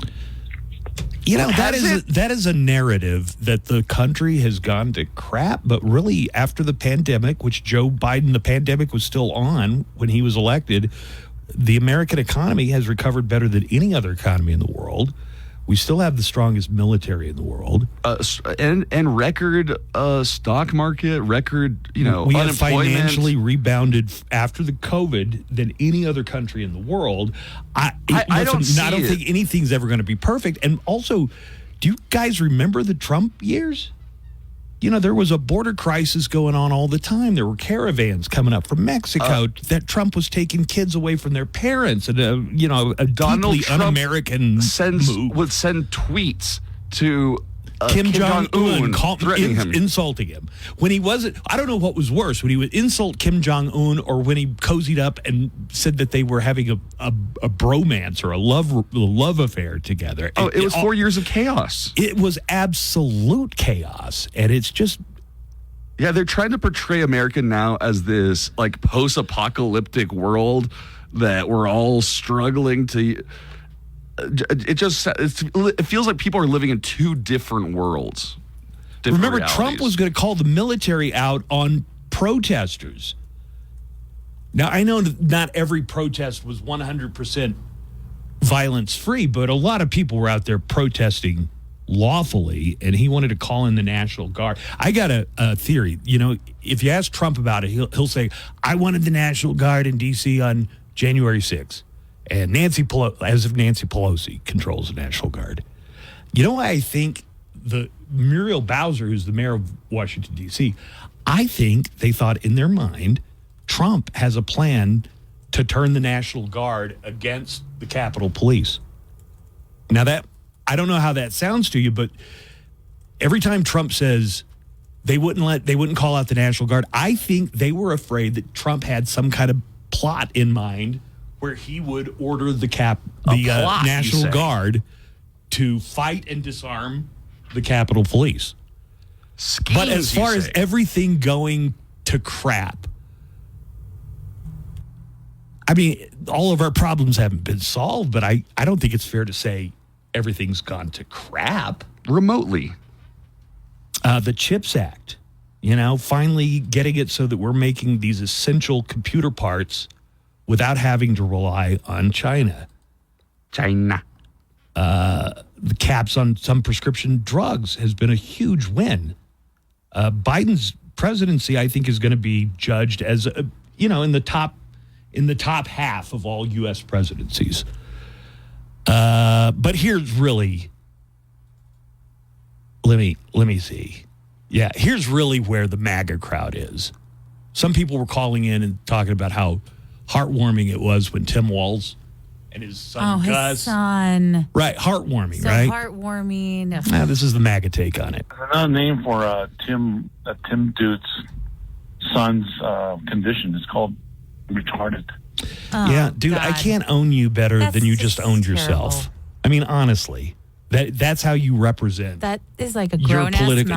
man. That's a grown-ass man. Talking about a 17-year-old. Talking about a 17-year-old who has nonverbal, whatever it is.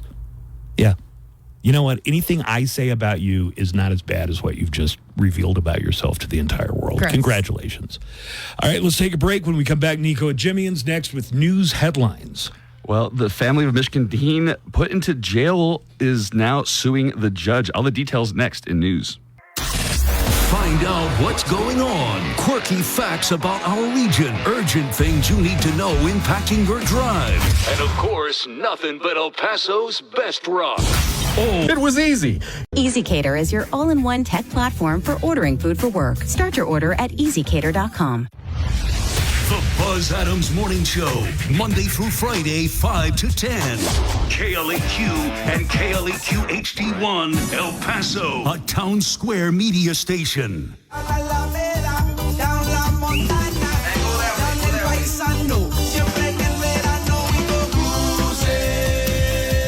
Before we get into news headlines, Joanna has a traffic report for us. Joanna, what's going on? Well, there's a lot of congestion in the downtown area on I-10 heading westbound. A crash is blocking the right lane and backup extends past Brown, so you'll want to find an alternate route this morning. And expect delays as you head out again. That's I-10 West in the downtown area with backup past Brown. And parents of students at Franklin High School have already been informed, but if you didn't know, classes are canceled at Franklin High School this morning. A spokesperson for EPISD says there is an investigation happening on campus due to an incident, but there is a heavy police presence, so you'll still want to follow those school zone speed limits at Franklin High School. With your traffic, I'm Joanna Barber. School canceled for today. Classes canceled at Franklin High School.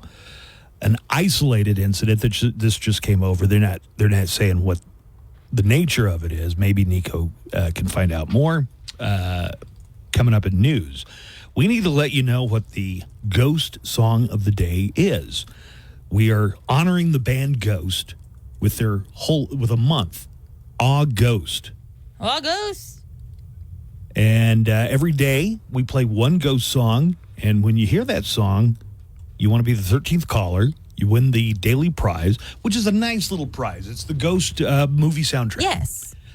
But more importantly, you're going to be in a very small select group of finalists who have a chance to win an autographed Phantom guitar. It comes in the Hagstrom Hag case, and it's autographed by Tobias Forge. The guitar and the case by themselves are an over $2,000 value. So I can tell you this much. The Ghost song of the day is going to be in the 2 p.m. hour today. All right. And it is Square Hammer. Square Hammer. Can you play a little Square Hammer so people know when they hear it?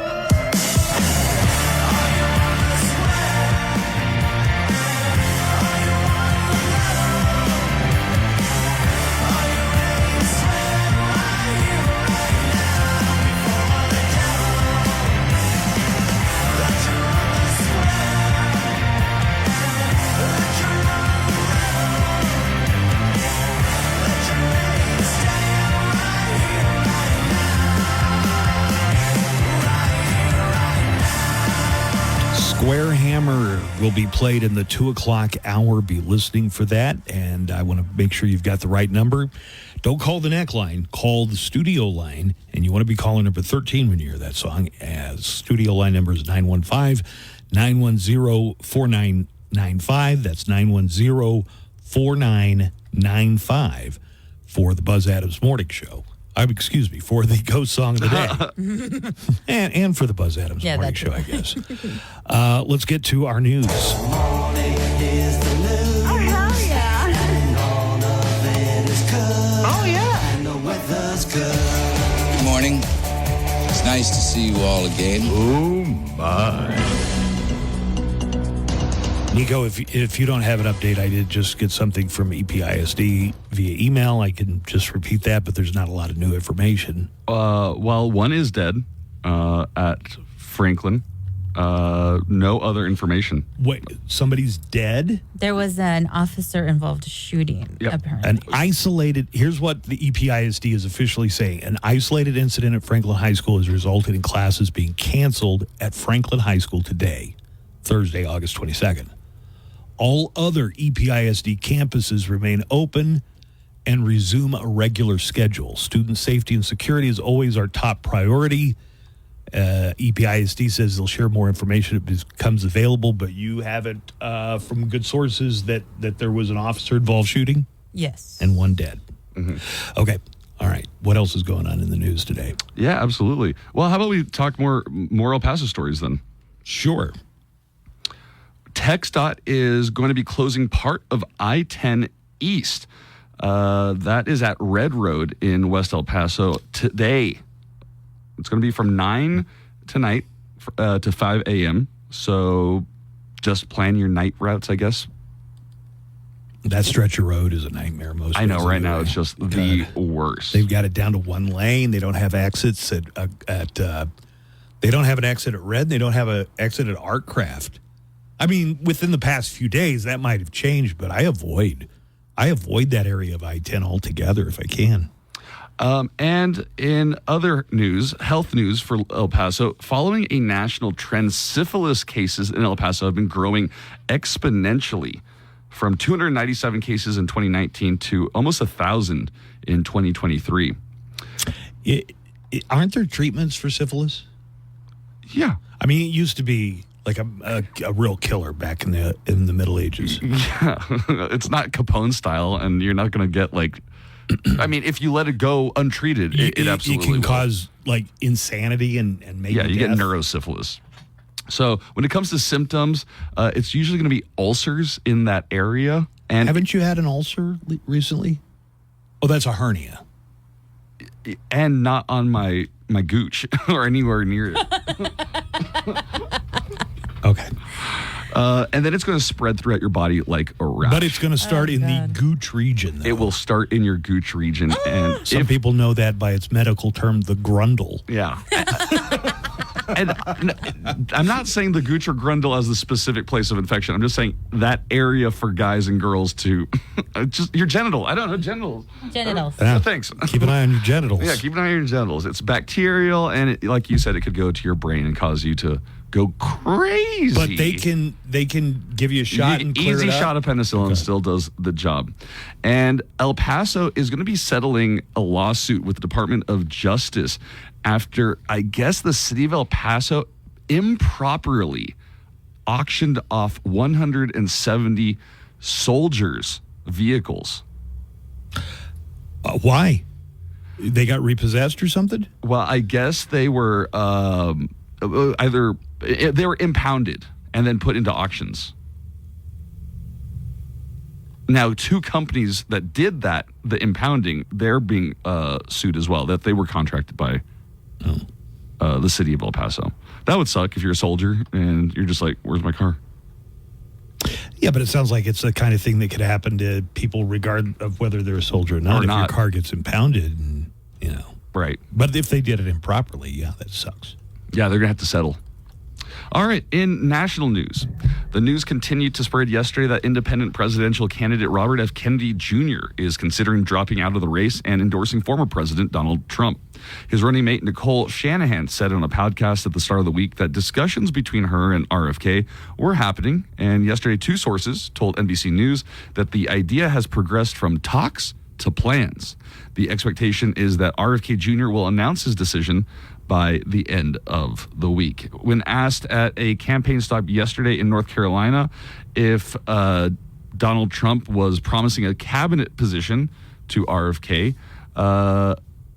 Senator J.D. Vance said, not necessarily. I think clearly Donald Trump is not going to say, I'll give you a cabinet position if you give me an endorsement. It's about welcoming a lot of those Democrats who feel abandoned by the party of Kamala Harris. Yeah. Well, he's right. We know that Donald Trump hands out cabinet positions based on how much money you donate. Yeah, good point. Rex Tillerson. Well, Rex Tillerson, but also the lady whose family is behind Amway.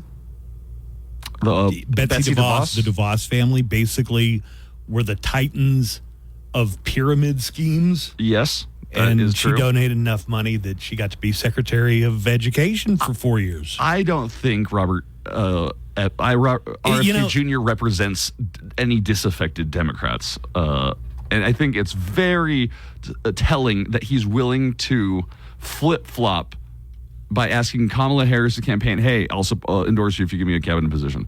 Hey, Donald Trump, I'll endorse you. That you stand for nothing, sir. Yeah, right. So there's a report that he had tried to reach out to Kamala Harris to angle for a cabinet position if she's elected, and we're hearing these reports that he's doing the same thing with Trump. That says a lot negative, I think, about Robert F. Kennedy Jr. Yeah. That you just want to leverage this. He didn't even get on the ballot in most of the states. I know. And you're going to try and leverage this, and you don't care which administration gives you a position? Right. Yeah, it's slimy. Also, ask not what your country can do for you. Ask what you can do for your country. I wonder who said that. A better Kennedy than RFK Jr. Well, after he put a 15-year-old girl in handcuffs and made her wear jail clothes in a Detroit courtroom after she fell asleep during a field trip, District Judge Kenneth King has been removed from the court docket to undergo training. Do you remember this story? Yeah, that was the story, was that he had he'd cuffed her, threatened her with going to jail because she fell asleep on a field trip to his courtroom. But remember, she said she had been... her mother said that they had been experiencing homelessness, and the night before they had had difficulty finding someplace to spend the night. So that's why she was probably tired. Well, now he has another problem. The family of the girl has filed a lawsuit against him in U.S. District Court in Michigan, accusing him of malicious prosecution, false arrest, false imprisonment, and other allegations. The judge told the press that what he did was designed to get through to her because he didn't like the girl's attitude. The suit is seeking compensation for mental anguish, humiliation, and medical treatment. And Buzz. Yes. Pay attention to this. Taking care of your teeth makes you dumber. What? That sounds like a ridiculous statement, but a U.S. government report is saying, with moderate confidence, that there is a link between fluoride in drinking water at twice the recommended level and lower IQs in children. Wait a second. So this is an anti-fluoride story? That suggests that's conspiracy. That sounds very conspiratorial. Anti-fluoride suggests that there's vested interest in this, and I don't think there is. I think they're just saying that if your drinking water has twice the amount of recommended fluoride, they notice IQs are lower. You know what we have in El Paso water that not every city has? Lithium. Yeah, lithium. We're not the only place that has naturally occurring lithium, but we are one of them. Oh, I thought you meant the Nirvana song. No, I'm talking about the mood stabilizing drug. Right? Good. I'm picking up on things. Supposedly, that's why you don't usually see fights at bars in El Paso. Every place else that I've ever lived. What are you talking about? You insane? Drink some of that lithium water. All right. Yeah, I've seen this is why many there's fights. so many fights, because everyone's drinking bottled water. I have seen a handful of fights break out in a bar, And in other cities, it was just every night. There were fights. It was like the original Roadhouse. It wasn't like that, but it wasn't exactly like that. When's the last time you've been to a bar and socially? A long time. No, but I mean, I've lived in enough cities to have a comparison here, and for the most part, everybody's pretty peaceful in El Paso, and some people say it's because of the lithium. I think, no, your story was about violent crime, like murders and other things. My story was, but also I have personally witnessed that people don't. Look, man, I've seen fights in other cities, Dallas, Oklahoma City. I lived in Tulsa for a while. Oklahoma City was the worst. Somebody bumps somebody accidentally and fists are flying before you know it. And I've never seen something like that happen in El Paso. I saw a guy take a machete out of his car and then start hacking the door we were at. I mean, I don't know what. I don't go to any bars anywhere except on the west side. So, okay. Maybe you're going to rougher places than I am, but that's my observance. Do you want to hear the rest about the fluoride? Yeah. Fluoride strengthens and reduces cavities in your teeth, but the report from the National Toxicology Program concludes that drinking water with more than 1.5 milligrams of fluoride per liter is consistently tied to lower IQs in kids. The American Dental Association is getting into the fight, saying they're going to be pro-fluoride, I would imagine. They're like, we're still reviewing the data. I always thought that was a pretty crazy conspiracy that fluoride was bad for your cognitive health. Yeah, that's crazy. But you're doing it in like a regular non-conspiratorial newscast, right? Non-conspiratorial. I mean, these are from mainstream sources? Yes, this is from mainstream sources. And some people will go to extraordinary lengths to get out of paying for their child support. Have you ever dreamed of faking your own death and disappearing to do so? A Kentucky man decided it was time to do exactly that. But he picked a unique way to try it that wound up getting him a prison sentence. Jesse Kipf was facing a buildup of child support payments. So in January of 2023, he hacked into Hawaii's death registry using the login credentials of a doctor living in another state, created a case for his own death, and completed a worksheet for a Hawaii death certificate. It worked. Kipf was registered as a deceased person in several government databases. He was still caught, and this week he was sentenced to 9 years in prison and ordered to pay over $200,000 in restitution for damage to computer systems, plus the child support he was trying to avoid. You know, I've met so many single mothers or divorced mothers in El Paso, and if the topic of child support ever comes up, so many of them say, yeah, I never got one dime of child support. I don't know how that works, because I got divorced. We had a young daughter, and they just take it right out of your paycheck before you ever get any say-so about it. Oh, you have but every single mom that I've either known on a friendly basis or dated seem to have the story, nah, my baby's daddy never paid one dime. Baby daddy. How do you do that? Buzz, how? Seriously. I think you got to be... Well, I'm off the hook next summer. I think you still have to do it till they turn 18. No, until they're out of high school. I thought the 18th birthday, which is like a month away, I was going to be free. Yeah, they have to be out of high school. Yeah, obviously, I'm a responsible parent. I would pay to support my child voluntarily, but the way it's set up is you get the paycheck, and that money's already gone. All right, moving on. God, I'm going to be rich in a year. Even more rich? That's Yeah. amazing. Even more. We need to take a break. We'll do. come back and do some more stories. Well, I'm responding when you tell me to do something. We're just laughing about it.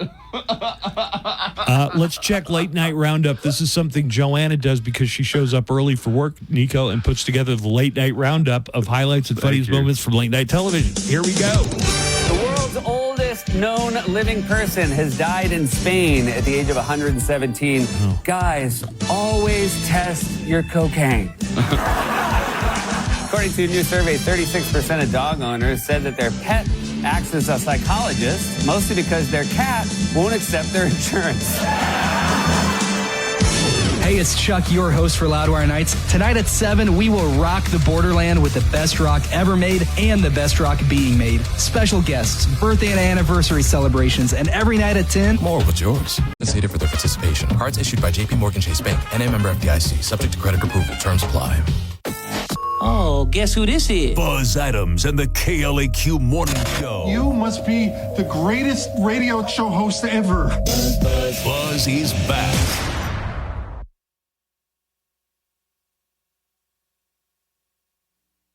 Today is National Tooth Fairy Day, a day to mark the milestone of little ones losing their baby teeth. My tooth is gone! I am going to ask the Tooth Fairy. Give me your teeth. The Tooth Fairy.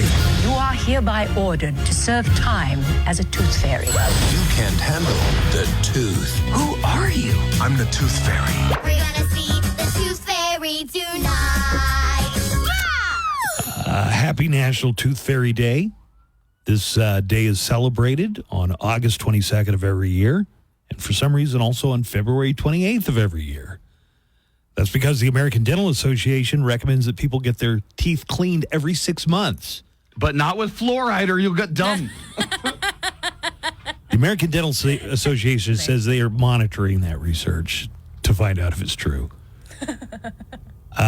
I'm going to throw this out there, and I think most kids are in school, but especially little kids. We're going to have a little grown-up talk here real quick. Okay. I think the Tooth Fairy is like the legendary character that you stop believing in first. Like, you don't want to run the risk of pissing off Santa when you're a kid, but the Tooth Fairy is just a little hard to believe. Do you agree? What was the first fictional character from your childhood that you were skeptical about? I mean, the Easter Bunny seemed like a weird one. The Easter Bunny scared me.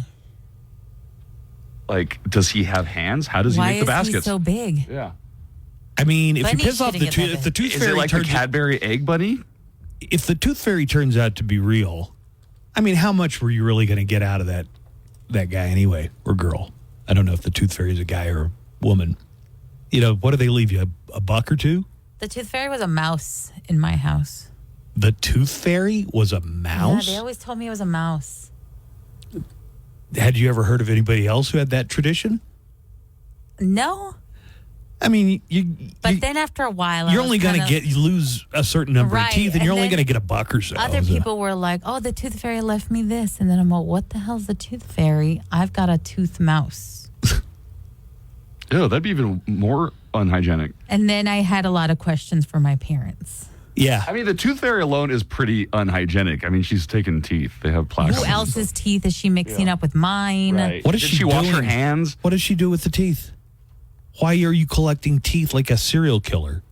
Yes, My trophies. My sister was doing that with my nephews, and I'm all, ew, stop it. Trophies from my She's all victim. like, I don't know what to do with them. Throw them away. I know, I'm all gross. Hey, I've got the paper because I'm the last person to still Wait, get a subscription. am I doing news or am I done? No, I'm going to throw it back to news. I'm going to throw it back to news. Anybody else talk about a tooth mouse? Let me know. I just wanted to share some That's stories a new out one. of today's paper. They've got a big write-up about marijuana dispensaries in Sunland Park in the front page today. And it's been 2 years since they legalized recreational marijuana in New Mexico. Sunland Park is doing gangbusters. And the state of New Mexico has hit the $1 billion mark. Since recreational cannabis became the law in April of 2022, New Mexico has generated more than $1.26 billion from the booming industry. And they go into how Sunland Park is, not a heavily populated area, but it's right next to a couple of heavily populated areas. They were having another grand opening. I was driving by, minding my own business, and whenever a new place opens over there, It's like they got a street party going on. Ooh. Music is pumping. This place that was opening is called Cookies. Oh, okay. And it opened right there on the Green Mile. Or Little Amsterdam, as some people call it. Yeah. Anyway. Also, the anyways. The El Paso man Field trip convicted later. in the Capitol attack has been sentenced to La Tuna, which is I guess that's a pretty good deal. You know, I think he's got a sentence of 2 years and 9 months. And at least he gets to serve it close to the town he's from. You know, make visitation a lot easier than if they put him in Oregon or someplace. Mm-hmm. David Rene Arredondo, 48, will serve his 2-year, 9-month sentence at La Tuna, a low-level correctional institute in Anthony. And a delicious fish. Tuna? Yeah. You like La Tuna? I love La Tuna.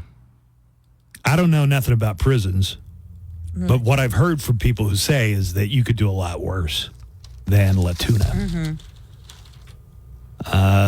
He was convicted. He pled guilty, actually, to 8 federal charges as part of a plea agreement.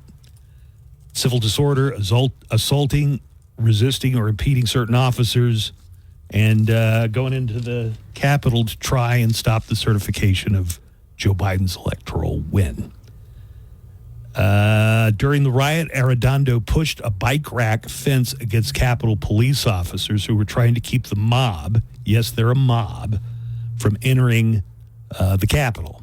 He's seen grabbing the arm of a police officer who was surrounded by a mob of rioters. Arredondo is the only El Pasoan arrested in connection with the riot, according to the U.S. Attorney's Office database. And Give me that crinkle. Yes. do you get like an ASMR Buzz thing is off of that? reading the newspaper now. I know, he's just... He's going to give us a crinkle of it. Thank you. Border Patrol. Also, we found out the rat thing is a Mexican tradition. The mouse tooth fairy thing? El ratón de los dientes. El ratoncito. rat. There's a rat. Guys, they need to make a movie about That ratatouille would be awesome. Just taking teeth. Yeah. Thank you, everyone who's telling me. Yeah. Border Patrol arrested 2 Mexican bus drivers who were trying to smuggle 92,900 rounds of ammunition into Mexico at the Bridge of the Americas. So here's the way it works. Contraband coming into the United States is usually in the form of drugs or people. Contraband from the United States going into Mexico is often weapons and ammunition. The contraband discovered is almost triple the amount of ammunition the U.S. Customs and Border Protection sees in a year, or in the last 3 years combined. So these guys had a lot of ammo. There's a that's picture crazy. of it, Nico. 92,900 rounds of ammunition. Oh, my God. Wow. I don't know if anybody stops you if you're bringing bullets back from Mexico. I've never heard of that happening, but all right. What else did you have in the news, buddy? Back to you, Nico. Some people like the perusing the paper segment. Yeah, it's great. Yes, it's great. Great non sequitur. In Germany, the tooth fairy is a mouse named Zanfi. They got a German tooth mouse? Yeah, but in Italy, the tooth fairy is called Fatina dei Denti, a small blonde fairy with a pink dress. All right. Uh-huh. All right, back to news. The tooth fairies in Hellboy 2 are scary as hell. Although they were. They come and take your teeth out of your head whether you want them to or not. Yeah, those were very scary. All right, so a Fed rate cut is likely in September. That's according to the minutes from the Fed Reserve's meeting last month. The vast majority of those at the meeting observed that if inflation cools, then a cut to rates is very probable next month. The rate cut would be the first since the early days of the COVID pandemic. According to the minutes, investors are very confident about the direction of inflation. And that was just for you, Buzz. I know how much you love financial stories. Reports say divers are recovering the bodies of 5 of the 6 missing passengers from the luxury yacht that sank off the coast of Sicily. The head of Sicily's Civil Protection Agency confirmed. The boat capsized during a storm Monday with 22 passengers and crew on board. The identities of the recovered bodies have not been disclosed. But among the missing are British tech tycoon Mike Lynch and Morgan Stanley International chairman Jonathan Bloomer. Ugh. Yeah, so the British guy is a billionaire, and I wouldn't be surprised if the Morgan Stanley guy, I mean, if he's not a billionaire, he's extremely wealthy. Right, very wealthy. So, they're missing. You got to assume they were probably the bodies recovered. Mm-hmm. Rotten Tomatoes is launching a new verified hot badge for fan favorite films. While the existing certified fresh tomatometer badge is given to films praised by the critics, verified hot will be given to movies with audience scores of 90% or higher. The website is celebrating the first films to receive the badge, including summer hits Deadpool and Wolverine, Twisters, and Bad Boys, Ride or Die. Mm-hmm. Those are not the critics' selections, I'm going to guess. No, they're... but that's for people who are the opposite of you, who, like, people who don't just go by what the critics are saying and might end up liking the movie. I like Deadpool and Wolverine. Yeah, but I'm not proud of it, but I liked it. You often use the critics' right, you don't view. even pay There attention are to a the lot of audience examples of movies that critics love that I just did not. I'll give you 3 from recent years. Everything, Everywhere, All at Once. I didn't get it. Mm-hmm. Poor Things just creeps me the hell out. I didn't even finish that. Baby banging. It was so weird. Yeah. Hey, look at this hot baby. Everybody try and have sex with her. Why did everybody want to have sex with that baby? And what's another example? Oh, Parasite. Everybody loved Parasite. You didn't like Parasite? Is it because you related too much? Because at the time, you also had a parasite named Nico. Yeah, but I knew he was living there. He wasn't hiding in a secret room. Wait, but Parasite wasn't about... isn't that the one about the Korean one? Yes. Yeah. Is it about the financial... Something about finance or something? It's about poor people who kind of move into rich people's houses and take over. Yeah, oh, so that's this, what like it's about? whole family... like disguises themselves as like the chauffeur, the nanny, the tutor, things like that. And then they find out there's another else, family that had been running the same scam and they're they were hiding in a living secret room. in the basement. Oh, yeah. And they all thought that the kid was crazy because he's like, there's a ghost. And it was just the man that lived in the basement. Yeah, that was me. Yeah, so totally. those were critically acclaimed movies. I'm not in lockstep with what the critics say. Even the critics don't agree on everything. But Everything, Everywhere, All at Once, the way that people love that movie. I've never seen it. I won an Academy Award, right? Won a few. All right, what else, Nico? Human beings age faster at 2 points in their lives, according to scientists, and it makes middle age not so fun. A new study by Stanford University showed that humans have 2 fast bursts of aging at the molecular level. And what years are they? Tell me they're behind me. No, they're not. I can't stand any more bad news. The 2 levels where you start to age really fast. Have I not even hit them yet? You've hit the first one. 44 is the first one. And then again at 60. Research showed that aging happens this way rather than in a consistent linear fashion. At those 2 ages, the ability to metabolize caffeine and alcohol notably decreases, and they see more muscle injuries and fat accumulation. I could confirm that was the case with me when I turned 44. Authorities I've got a few years to go until the second. Yeah. A few. A couple. A few. I'm sorry. Authorities are looking for a woman who climbed over a fence into a tiger enclosure at the New Jersey Zoo. Video shows the woman approaching the tiger at the Cohanzick Zoo in Bridgeton and then sticking her hand through the fence. Naturally, the tiger wanted a taste. And guess what happened? The tiger's like, appetizer. What happened? The woman was lucky enough to pull her hand away right in time. Police reviewed the footage and now want to speak to the woman. A similar incident happened in the Bronx Zoo in New York when a woman climbed into the lion enclosure and appeared to taunt the animal.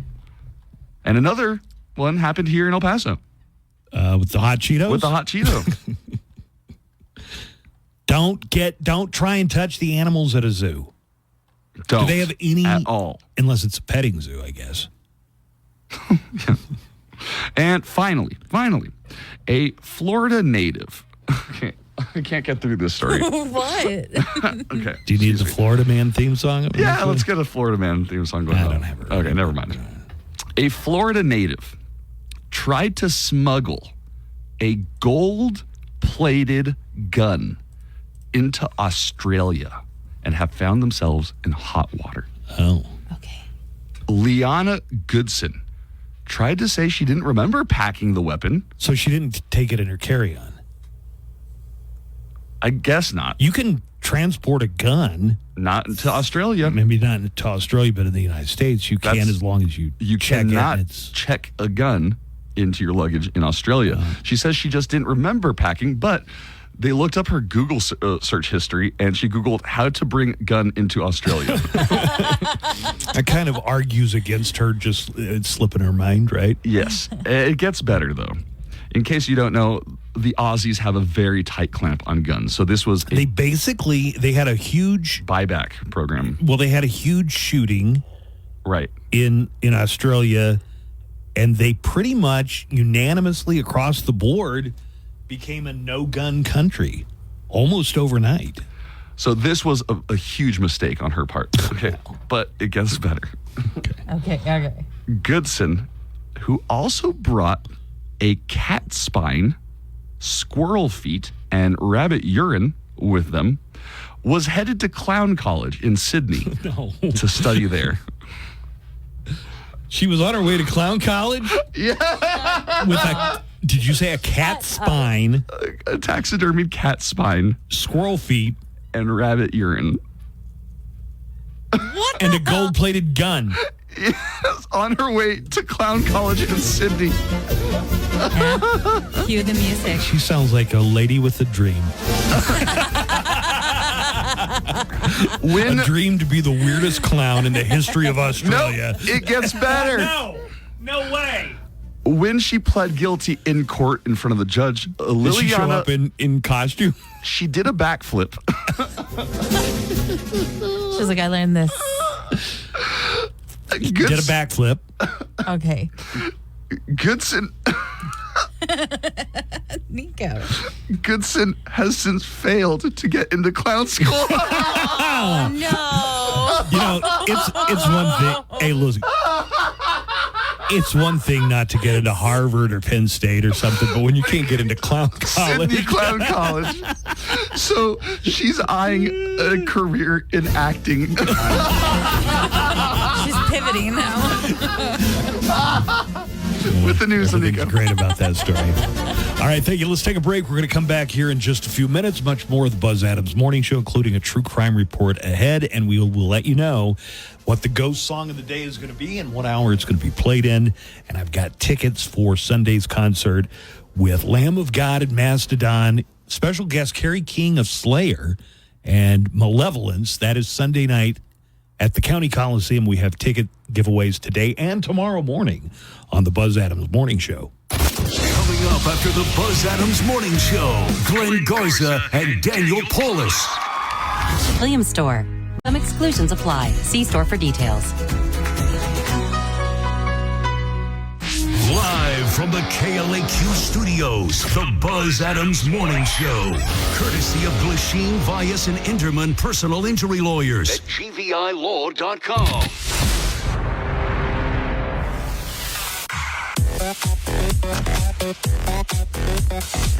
Joanna, do we have to break again before the top of the hour? We do. Then we should probably just take care of business, right? Yeah. And I'm talking about Lamb of God tickets in just a second. And the ghost song of the day. Every day during the month of August, we designate one song by the band Ghost as our ghost song of the day. And I'll tell you what hour it's going to be played in, what song it is, and Joanna will play a little bit of it, so you'll know it when you hear it. What you want to do is call in when you hear this song in the 2 p.m. hour today. And if you're caller 13 on the studio line, that number is 915-910-4995. We have a real nice prize for you. You win the Ghost movie soundtrack right here, right now. But more importantly, you're going to be one of our finalists. We do not have many finalists, just 22. At the end of August, we're going to give away an autographed guitar signed by Tobias Forge. So in the 2 o'clock hour, the song today is going to be Square Hammer. Here's Joanna to play a little bit of Square Hammer by Ghost.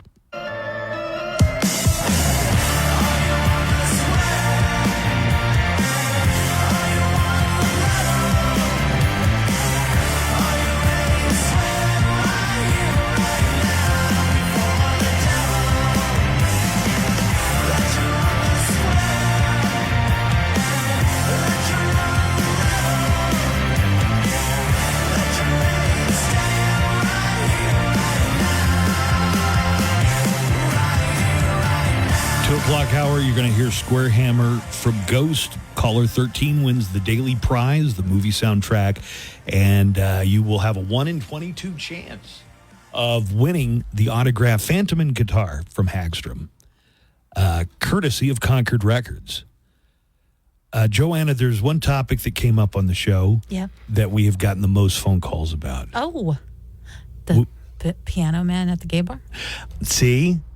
Piano, whether or not Billy Joel's Piano Man is set in a gay bar or not. Is that what we received the most calls about? No. Oh, no. Guess again. Ratatouille? Ratatouille? Hey, good morning, Mocho. You guys are talking about the Tooth Fairy and Santa, so thanks for ruining my childhood. I thought they were still real. But on a for real note, as far as what Joanna was saying about the Tooth Fairy being a mouse, that's how I grew up to believing it was a mouse. And quick little story, my mom used to tell me that growing up, my dad would put mouse traps around the house to try and, get rid of the rodents in the house. And one day I saw him putting the traps. And when I saw him laying down the traps, my mom said I actually started crying. And she asked, "Why are you crying?" And I said, I told her, I guess, well, because my dad's trying to kill the Tooth Fairy, so who's going to take my teeth and give me money? I thought it was, I'm listening to it now, it's kind of funny. It is funny. Us as kids, we have the greatest imagination. So I bet if you tell your kids at a young age, the Tooth Fairy's a crocodile, they'll just go with that. It's just keeping the magic alive. Yeah. Keeping the dream real for them that makes it okay. Doesn't matter what it is. A lot of people had a lot of opinions. Hey, give me your tooth, Holmes. In Mexican culture, the Tooth Fairy is often described as a mouse. It wasn't just in Joanna's house. They say raton. El ratón. A rat. Yeah. That's a rat. Well, that's a rat, right? Yeah. And Derek Terry, the king of emailers, he doesn't leave neckline messages. He says, "Come on, guys, Mexican rodent Tooth Fairy, Ratatouille." Yeah, Ratatouille is pretty good. Ratatouille. I think Ratatouille probably. Somebody else said Ratatouille, and that's a pretty good one. Yeah, a lot of people in the app chat are saying the same thing, that they grew up with a rat or a Hey, mouse. morning, guys. I'm calling in about the Joanna's mouse situation. Yeah, that actually is a Mexican thing. I have a huge Mexican family down in Mexico. And yeah, it's El Raton. I don't know if just Mexican people, if it was either lack of imagination or a Tooth Fairy being too a far-fetched idea. But yeah, the idea was that, and over there they don't have bills. So it was a mouse coming in to get a tooth, which is small. They don't have what? They don't have what? I didn't catch what he said either. I feel like that was a crucial piece of the story. Was that, and over there they don't have bills. They don't have bills? BILLS? Oh, like I guess the dollars. It's more like pesos. They don't Like have paper coins. money? No, they do. Yeah. Oh. It was a mouse coming in to get a tooth, which is small, and they would actually leave coins. Which is more I guess, believable that it could actually carry a coin and leave it there. So yeah, in Mexico, mouses go shopping for teeth, which, I don't know which one's more far-fetched, a magical creature getting your teeth and leaving you money, or a mouse going shopping for teeth. You guys tell me. All right, thanks, bye. So the mouse is giving payment. Yes, like, for the thank teeth. you for this tooth. I'm leaving you a payment. Was he trained? What dental school did he go to? The tooth fairy has magic to explain the way she gets teeth out. The rat is just doing the hard work. I like the Mexican version. It's more grounded in reality. Yeah. That's what I grew up with. Hey, Buzz, I must respectfully disagree with you on that one about the tooth fairy, man. Them kids love the tooth fairy. That's cold hard cash. They're even wanting to put out good teeth for cash. You know what I mean? I still love the tooth fairy. Sometimes I wish I could pull my teeth out and get a few bucks. Plus, with inflation, tooth fairy brings $5, $10, $20. I know in your days it was like a nickel or a dime or a quarter. My day was a buck or two. Now it's $5, $10, $20, man. Anyways, have a good day, guys. Love y'all. Yeah, I don't remember what the amount was, but maybe $1. For me, it was $1. It seemed like a lot of money. And I was like, whoa. I mean, you can buy a comic book and candy for that. No, I didn't say that kids don't like the tooth fairy. I'm just saying that when you start to doubt some of these stories, the tooth fairy might be the first one to go out the window. You know, I think you keep the belief in Santa Claus. Yeah, right. Because that's a real windfall, you know? But the tooth fairy quickly falls apart. What is up, Mo Show? How you guys doing? It's Wrestler Guy. Dude, that is so really cool that Lamb of God is coming back to El Paso, man. I've been a fan of those guys for quite some time. And honestly, one of the inspirations for when I was younger, like in my teenage years, to do heavy metal vocals like that. Sadly, I can no longer do those vocals. Was in a metal band, held a little growl, I guess is how we call it, a little too long, and messed up my vocal cords. Blew out your vocal cords. But, it's pretty cool to still, hear Randy, like, given his age and all that stuff. He's still able to be like, "Straw the rod of the failure, this too bad." You know what I mean? That's pretty cool. All right, you guys, have a good one. Love you guys. Hey, now you still got it, Wrestler Guy. Wrestler Guy called the other day when I played the isolated vocal tracks from Randy Blythe. Mm-hmm. So here's a well-known Lamb of God song laid to rest.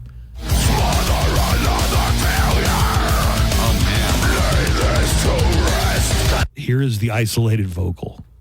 Yeah, the fact that Randy Blythe is closing in on 60 and he's still able to do it. What? Steven Tyler can't do it anymore. Steven Tyler, oh my God. Aerosmith had to quit being a band because his vocal cords eventually just blew out. Smother another failure. Lay this to rest. Console yourself. You're better alone. Destroy yourself. Wrestler Guy did a great job. Lay this to rest. You know what I mean? That's pretty cool. That's impressive. Yeah. I want to hear a little more. Of the failure. Well, Wrestler Guy, if you want to call in now, you've got as good a chance of anybody else to win tickets. Let's make it caller number 10. We'll make it real simple. Show is Sunday at the County Coliseum. Caller number 10 on the studio line wins tickets this morning. It's 915-910-4995. That's 915-910-4995. Caller 10, you got the tickets for Sunday night show. Take a break. More of the Buzz Adams Morning Show, including a true crime report on the way right after this. Hey, it's Daniel Paulus. I'll be along starting at 3 with everything from GNR to STP. As it required, 10K5 acquisition fee. No payments for 90 days. See dealer for details. Subject to credit approval. The Buzz Adams Morning Show, Monday through Friday, 5 to 10. KLAQ and KLAQ HD1, El Paso, a Town Square media station.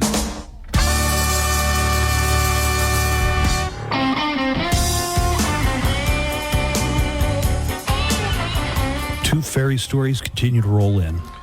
Today is National Tooth Fairy Day, guys. Somebody made me think of this. Ghost must be into tooth fairies. How come? Rats. Rats. Come and get your teeth. Also, somebody needs to tell Donald Trump that Mexican rats are coming and stealing American kids' teeth.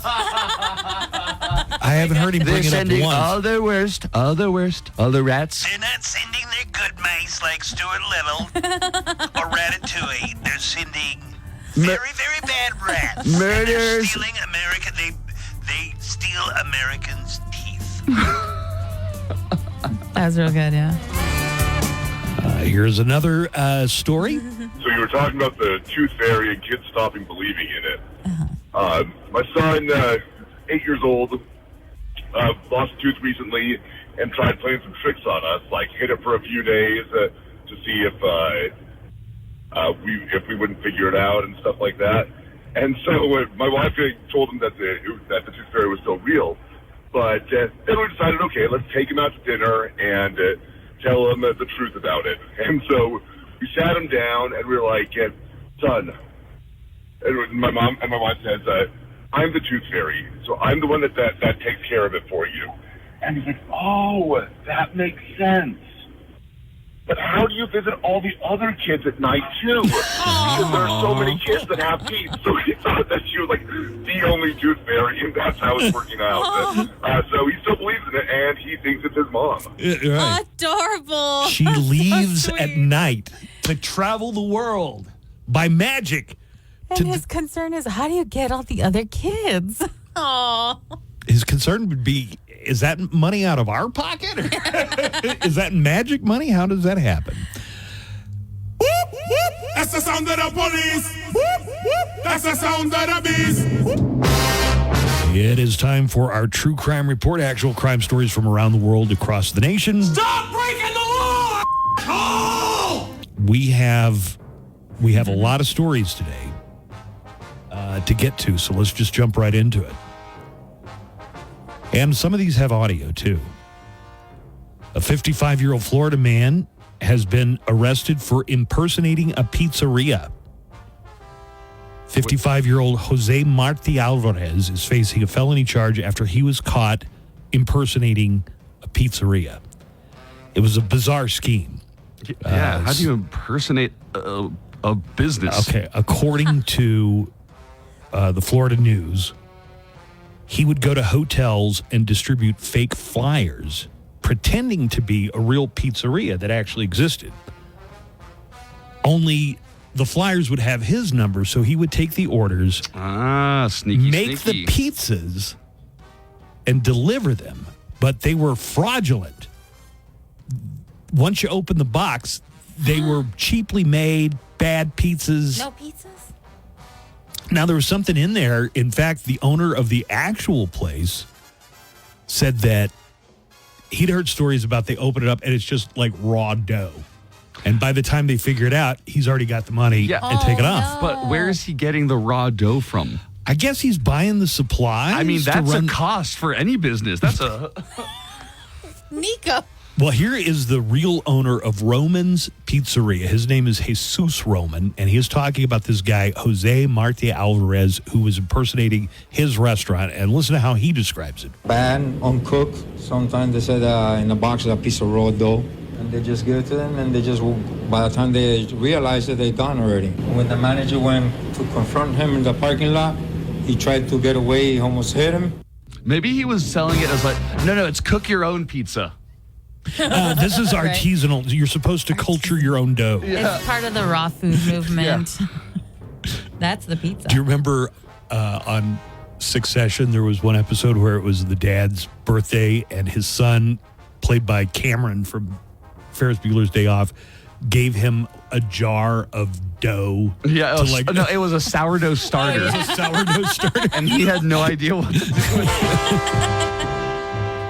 Well, the fraudulent pizza guy, Jose, has been doing this for years before the real pizza joint figured out what was going on, and they had police track the guy down. They had been getting strange complaints and bad reviews and couldn't figure out how because they took pride in their work.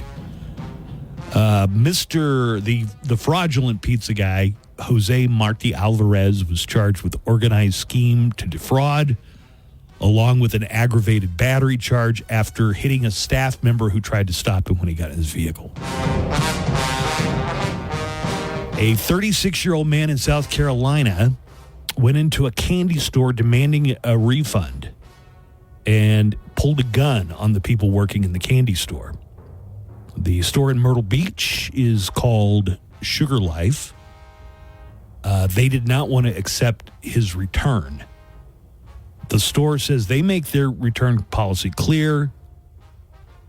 Who's going to want candy that you already took home? The man is 36-year-old Joshua Kim. He did not understand this concept, so he got heated with the employees and pulled out a gun on him. Oh, God. Oh, man. He pointed the gun at two candy store employees and threatened to, quote, put a chunk in their heads. Maybe he was just feeling bitter. A little sour. Yeah, a little sour. Not sweet. He wanted his money back. There were families in the store when the man pulled the gun stunt, including children. It sounds like Joshua got his money and left without discharging the gun. Oh, thank God. Otherwise, it could have been a gusher. But the employees called police. They tracked the man down later that night and arrested him. In addition to pulling the gun on the employees, they also found cocaine and marijuana in his truck. Oh, so a little powdered sugar. Hey, I thought this was a nose candy store. Police say that the man was also involved in a related incident, but did not specify what that was. A 73-year-old driver in Michigan crashed into the back of a police car while eating chicken wings behind the wheel. He was given a citation for distracted driving. I've eaten a lot of stuff behind the wheel of a car, especially on a long trip. I just want to make time, you know. So I'll stop and get something. I would eat wings, I guess, out on the open, like on an interstate. Yeah. It would be messy, though. Nothing that needs a fork or a knife. Like burgers fine, burritos fine. Chicken wings, I don't know, because I'm going to want ranch on them. And then you're bringing a lot of different sauces into the mix. Then that becomes a problem. Yeah. A Michigan state trooper was sitting at a red light in his patrol car when the 73-year-old man crashed into the back of him. The cars sustained only minor damage, and the cop wasn't hurt, and the guy wasn't hurt, but the police officer cited the man for distracted driving because of those chicken wings. Michigan State Police put out a statement saying it's important to remember to focus on driving while behind the wheel. Driving distracted, in this case, eating wings, is a risky driving behavior that leads to preventable crashes. Can you think of what would be the worst food to eat while probably soup? Like hot soup. Hot soup is the would worst. Be a very bad choice. Unless you have it in like a thermos. Ugh, I couldn't cereal. Cereal's the worst. Would be terrible. There's an entire episode of It's Always Sunny in Philadelphia where Dennis is in his Range Rover eating cereal, and Danny DeVito rear ends him in another car, and the cereal gets everywhere. And they have an entire trial to see who's at fault. Just an impromptu trial? No, they go back to the bar. Oh. Yeah, they go back to the bar, but it's the gang. The gang. It's like, is it Danny DeVito because he's like tiny and can't see and kind of blind, or is it the dummy who is eating cereal? A couple of parents in California are warning parents to check their child's drink if they order apple juice after they say their toddler was served wine instead of apple juice. They say the toddler, so I'm thinking, 2-3 years old?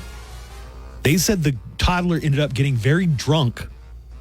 Here is the mom, Nomi Valencia, talking about how they knew their toddler was drunk. She was swaying. She was falling over. She was leaning on the walls. She couldn't hold her head up. She was slurring her words. That sounds like a drunk person. She was trying to bum a cigarette for whoever she saw. We had to stop her from texting her ex. Yeah. She was trying to drunk dial. That's very interesting. We had to take her keys away. Let's see. A Russian tourist. I got to click on this because they have pictures. Okay, what the hell is this? A Russian tourist who allegedly tried to have sex with a cow was gored by the animal and had to be rescued by Thai police. What? Like in Thailand. Well, that's not what the headline says, first of all. What does the headline say? Russian tourist tried to rape a cow. Oh, my God. Well, like the cow didn't want it. Unconsensually, you know. What? A Russian tourist who allegedly tried to have sexual congress with a cow was gored by the animal. No means no. Evgeny Kushinov. Moo means moo. 26-year-old is said to have stripped off and sidled over a... Oh, no. Now, this is really going to make it unacceptable in Florida. Over the male bull. Oh, okay. Now, it wasn't a cow. It was a bull. Well, now that's kinky. We're not going to kink hold on a second. Before turning his attention to a female tied to a wooden fence. You take a trip to Thailand, most people aren't thinking, I'm going to really have some sex with livestock. Wait, turning attention to a female tied to a wooden... Like a female cow. Okay. Yeah. Good, thank you. Not a female human. Okay, thank you. I don't think. The vacationer allegedly tried to mount the cow only for her to react violently, pinning him to the ground and goring him. And somebody took a picture of it. Oh, good for the cow. Come on. Somebody taught that cow self-defense. Concerned locals who suspected the Russian tourist was up to no good had already called police when the goring took place. Try to poke me, I'll poke you. Wait, the locals who suspect the Russian was up to no good when they saw him prowling naked. Shocking footage shows the Russian man lying on the ground without any clothes as the brown cow attacks him. Brown chicken, brown cow.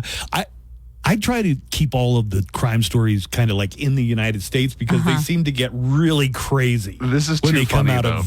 of, someplace like Thailand. Police and paramedics arrived at the scene and carried the Russian away on a stretcher. He was taken to the hospital to be treated for wounds on his bottom. What does Derek say? Russian beef banger. That dude loves steak more than Buzz. I don't like mine that rare. Maybe he was feeling horny. The officer in charge of the scene said the cow charged the suspect when he was trying to restrain the cow by holding its head, and he was lucky a rescue team showed up. Boy, the picture's he looks insane. The Russian guy. Well, now you're just milking the story. Okay. He was charged with a moving violation. All right. You know what? So stupid. I was thinking it in my head. I was about to say it earlier. I'm not going to say it. I chose not to do that one. You have too much respect for yourself. Yeah, to do the moving violation. I was like, nah, that one's not going to be funny. Yeah, whatever. Buzz does not care. I don't care. We got one more story. Actually, a couple of quick hits. A 5-hour standoff with a Los Angeles SWAT team happened in downtown L.A., and it ended with a naked man holding a chihuahua being arrested by the SWAT team after a 5-hour. Was he a Russian? standoff. And did he just get out of Thailand? Had he just had a bad goring incident in Thailand? It doesn't say. Finally, a man and his wife were arrested after the man refused to leave a plane when he was ordered to do so by flight personnel. At the time, the man was bleeding from a hair transplant. And yes, the blood was the problem. The man and his wife were told to leave the airplane, but Eugenio Hernandez and his wife refused to do so. This was an American Airlines flight from Miami to Las Vegas. I guess Am I not allowed to bleed? That's a biohazard, right? There was a story about them having the picture is gnarly. If you prick us, do I not bleed? If you put tiny little doll hairs in my scalp, do they not bleed? Here is Eugenio, the man who was arrested, stating his side of the story. She told me she judo go out, I go call the police, and I say call the police because that's just injustice. I'm pay my fly. I don't have nothing illegal in my packet. Everything is fine. Well, I guess any kind of bodily fluid could be considered a biohazard. Yes. Remember, there was a story about a plane that had to reroute and do an emergency landing because of some kind of... And we couldn't figure out exactly what it was. It was either like diarrhea or vomiting that had caused a chain reaction, kind of like the pie eating scene in Stand By Me. That was a story a couple of weeks ago. I guess if he was is it really bad? The bleeding? It looks terrible, yeah. Like his whole scalp is bleeding. But he had a bandage on it. Wait, is that him? Yeah. Yes. That was a bad job, bro. It looks like... His brain is exposed. Exactly, oh, my right? God. Like they just scalped him and his brain is like bleeding through. Although he Wear a does hat? Or like bandages. Aside from the blood, though, he has a nice high fade. Oh, yeah, the pictures. You're right. That picture is insane. Anyway, he said he wasn't bothering anybody. He paid his ticket. He shouldn't have been kicked off the plane. Ladies and gentlemen, we're now ready to begin pre-boarding Flight 148. We'd like to welcome all first-class members, medallion members, and anybody with bloody heads. Also, anybody traveling with senior citizens with bloody heads, children with bloody heads, or who just need a little extra time getting onto the aircraft because your head is covered in blood, please line up at the gate. Any active military bloody head passengers, you're also welcome to line up in row A. Over here? Oh, no, ma'am, I'm sorry. Your entire torso is bloody. We're only welcoming passengers with bloody heads at this time. Bloody torsos are going to be zone B, followed by bloody legs. Again, we are now welcoming passengers with blood spewing out of their heads. Thank you. I just want to say this guy looks younger than you. And apparently, Nico, he's 27. He's being proactive about the whole premature balding thing. At least he's doing something. Bald is beautiful. It is. I can't. Can you imagine somebody getting out? It looks like out of a horror movie. It does. All right, that's our true crime report. Let's take a break. More of the Buzz Adams Morning Show is on the way right after this. Hey, it's Double G. Coming up after the Buzz Adams Morning Show. HSA and FSA eligible. Book an appointment for your free fitting at goodfeet.com or just stop in. Walk-ins are welcome.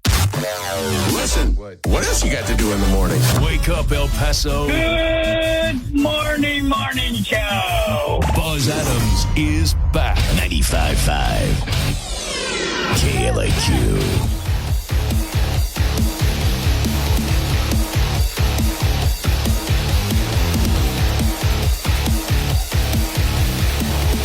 Nico says we should go ahead and take a couple of phone calls. We have got so many calls from the neckline. We have gotten to all of them. Yes. There's no way we can. No. I told Nico the idea of setting up this recorded line was the biggest fundamental change to the morning show.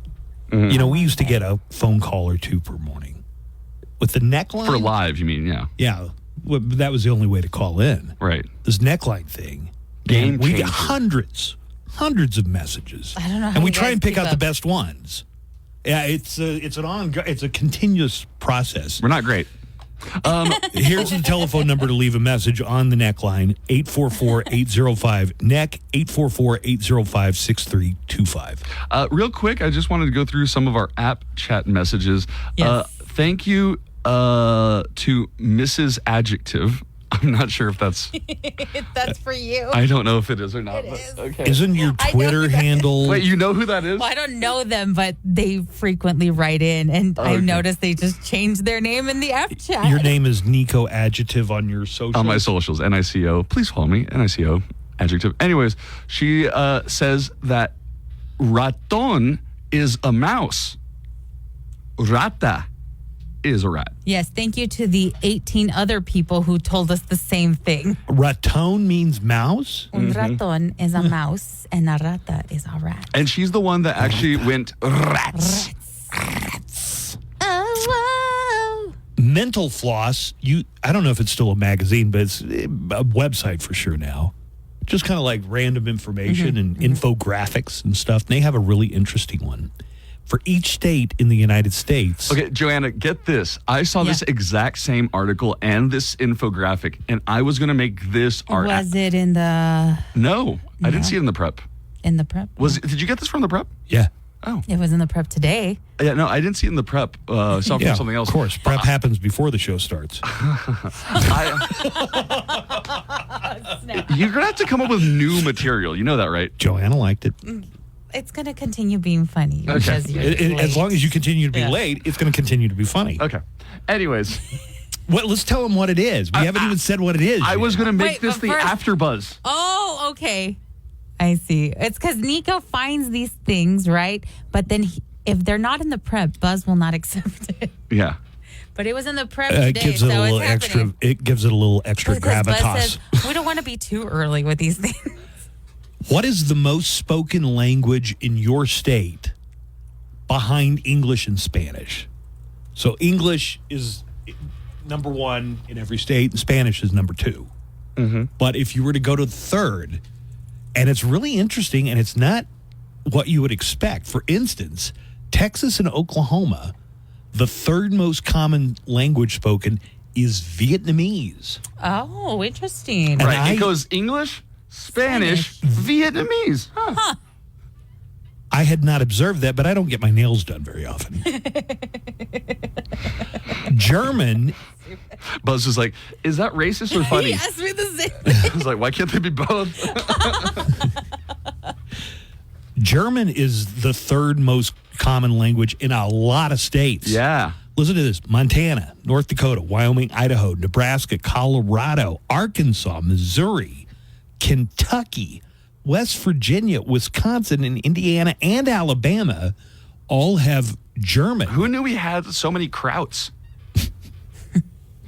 They've been our allies for like 85 years. Wait, I think we get over... they don't appreciate that they word? They don't like that. Oh. Don't do that.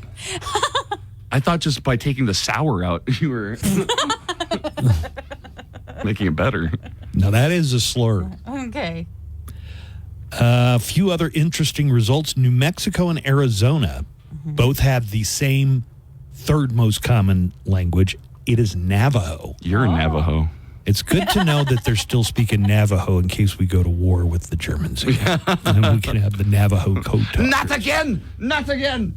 All right. There are a number of states, I would say 7, 8 states, where French is the third most common language. Ooh, what do you associate French with? Croissant. Yeah, but what state? Oh. We're just thinking food. I think food. Yeah, great food. There's one city that has a thing New called Orleans. Mardi Gras, Yeah. Louisiana. French is the New third Orleans. most spoken language. Also, That's where Gambit comes from. I can't do it. Do it. Do it, Joanna. You do the best Gambit impersonation. You just let everybody know what happened here today. Bravo. Maine, which is close to French Canada. French Canada. Vermont, same deal. Both of the Carolinas, French is the third most spoken language. I remember this. So the Acadians migrated from French Canada and went to Louisiana. That's why there's a lot of Cajuns. The Acadians? I believe they're called Acadians. I thought Acadians were what The Rock was in The Scorpion King. He was bad CGI is what The Rock was in The Scorpion King. That was like the worst CGI movie of all time. But on the way down, some of them stopped in the Carolinas and settled in that area. So you got also, looks like Maryland and District of Columbia all have French as the third most commonly spoken language. Arabic shows up. You've heard about Michigan, and Michigan has a big Arab-speaking population. Ohio also, and here's one I bet I'm flabbergasted by this. In Iowa, Arabic is the third most common spoken language. Now, I have a challenge for you, Buzz. Yeah. Look at Nevada and Minnesota and tell me what those are. Okay, so I'll start with Nevada. It is the only state where Tagalog is the third most common language? Tagalog. Somewhere in Asia, I guess. The Tagalonians. It's when you're going to the store and your little sister wants to go and she wants to tag along. I don't know. I believe it is a Polynesian country. And which is the other one you said? Pennsylvania? No, Minnesota. See, I'm surprised German is in third most in Pennsylvania because they have so many Amish. And the Amish. Yeah. You know, there must not be as many Amish as I thought there were. Pennsylvania Dutch. I worked a summer in Pennsylvania, like in Lancaster and York County and around that area, and you would see those buggies out there just like the Harrison Ford movie Witness. It was just like that. I never saw any Amish beat up a bunch of tourists, though, like Harrison Ford did. I said Minnesota. Come on. Okay, so I can't tell you what country that is, but in the movie Gran Torino with Clint Eastwood, he befriends a Hmong-speaking girl. Oh, that's right. Oh, such a good movie. They're an indigenous ethnic group in China and in Southeast Asia. South Dakota. The third most common language spoken in South Dakota after English and Spanish is Dakota languages. So I guess like Native American languages. Oh, cool. Is there anything that seems to be missing here? Oregon looks like it's the only one. Russian. Yeah. Ooh, Russian. Russian is the third most common language in Oregon. God, there are so many places I haven't been, man. If I'm ever going to do it, You haven't been to Oregon? Never been to Oregon. Never been to the Pacific Northwest. Let's go. Yes, I've always wanted Yes. San Francisco is the closest to the Pacific Northwest I've ever gotten to. Of course you would go there. Georgia. Here's one we haven't mentioned. Georgia's third most common language is Korean. But we're Vietnamese. Texas is Vietnamese. How many Vietnamese people are? You know what I hear a lot Awesome. in Dallas? Getting And this as listen, an article. Oh yeah. I just Claiming it. I just think of it as the amazing tapestry that makes up this great land. But a lot of Hindi or people who speak the language of India. Hindi is the general one. Yeah, but there's more than just one, though, right? Well, there's a huge population of Indians. The language of India. Well, whatever it is, I don't want to get it wrong. He like stretched his arms out like all of India. You know what I'm saying? But Vietnamese, Hawaii, Japanese. Hawaii. And there's one other state, Alaska, that has native language as the third most common, and that is Alaska. And I guess we can vouch for that after having watched Night Country, True Detective Night Country with Jodie Foster. Lot of native language going on apparently in Alaska. Mm-hmm. I just thought it was super interesting. Is there a large Vietnamese population here? That's a good question. Okay, what do you think the number I one? was surprised by it. I can tell you that. In El Paso, what do you think the number one language spoken is? Spanish. Spanish. Okay, number two probably English. It's, it might be a toss-up between English and Spanish. Okay. It's probably a flip of the coin there. Real close, probably. What do you think are the third most spoken languages here? God. Korean? Yeah, Korean. I mean, you definitely get that feeling because there's a long, long history of Korean shopkeepers. Mm-hmm. Yeah. Especially in downtown. Yeah. So that is one that I do hear quite a bit. I'm just throwing it out. I don't know. Wouldn't it be great to just be able to speak 20 languages? That'd be so God, cool. if they came up with a computer chip to put in your brain that just makes it so you could, would that be awesome? Were you going to say computer? Computer. Yeah. Like the That's- spunkin' pies. Yeah. Speaking of spunkin' pies, Yes. I want to talk about this just for a second. And I am cognizant, Joanna, of what you said about Time. Yeah. I'm going to teach you how to read a clock over there. The spunkin' pice latte, the pumpkin spice latte is back at Starbucks starting today. The earliest it's ever returned. It's a full month before fall actually starts on September 22nd. true. We still got a month, a full month of summer. The spunkin' pice latte returned on August 24th last year. The pumpkin spice latte turns 21 years old this year. It debuted at Starbucks in 2003. When somebody made a deal with Beelzebub. A big pumpkin.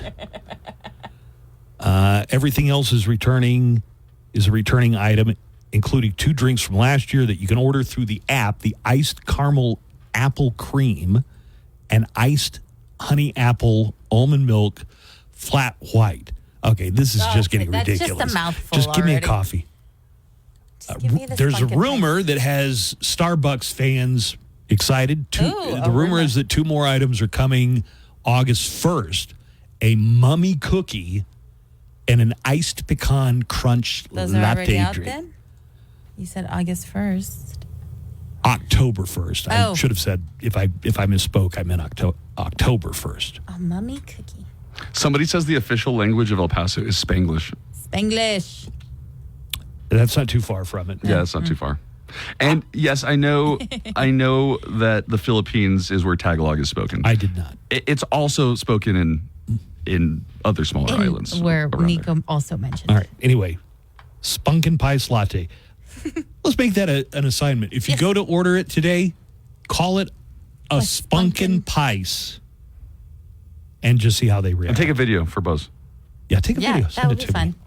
Can I take your order? Yeah, I'd like 50 grams of sugar, 14 grams of fat, 50 grams of carbs, some caffeine, salt, diglycerides, and a little pumpkin puree, please. 1 pumpkin spice latte. Please pull forward. I'm Daniel Paulus, and whether you're wrapping up your workday, Power washing with monthly rates available. Mention this ad and receive 15% off. Visit sanitize915.com for more info. Live from the KLAQ studios, the Buzz Adams Morning Show. Courtesy of Glasheen, Vyas, and Interman Personal Injury Lawyers at GVILaw.com.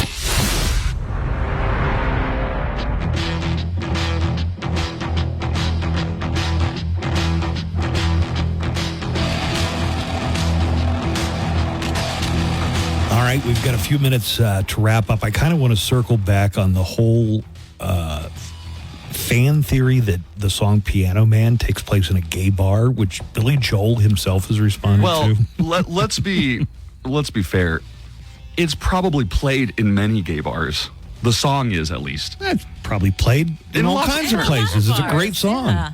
The lyrics are just so iconic. great. But I had only found out that this was a fan theory today when I read the story about Billy Joel responding to I didn't it. know. It never crossed my mind, but I had always wondered what a real estate novelist is. Yeah, that's a good question. Which we got an answer for. Did you? Okay, go to your Spotify and there's a picture of Billy Joel. I had no idea he was like a interesting looking man when he was younger. With long, like he had hair, Joanna. He had a lot. He had a lot of hair. I'll circle back around to this real quick, but we had corrections. Have you ever tried to use a word that you've only seen written down? You've never heard anyone pronounce it? You have. Inui. Inui, right.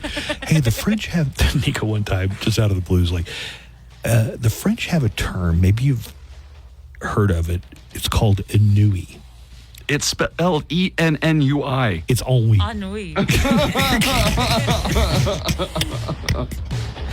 The conversation about the third most spoken language in each of the 50 American states. I think you're trying to pronounce Tagalog, which I think is the language of the Philippines. Not the way you said it. It's a common mistake. It's all right. Yeah.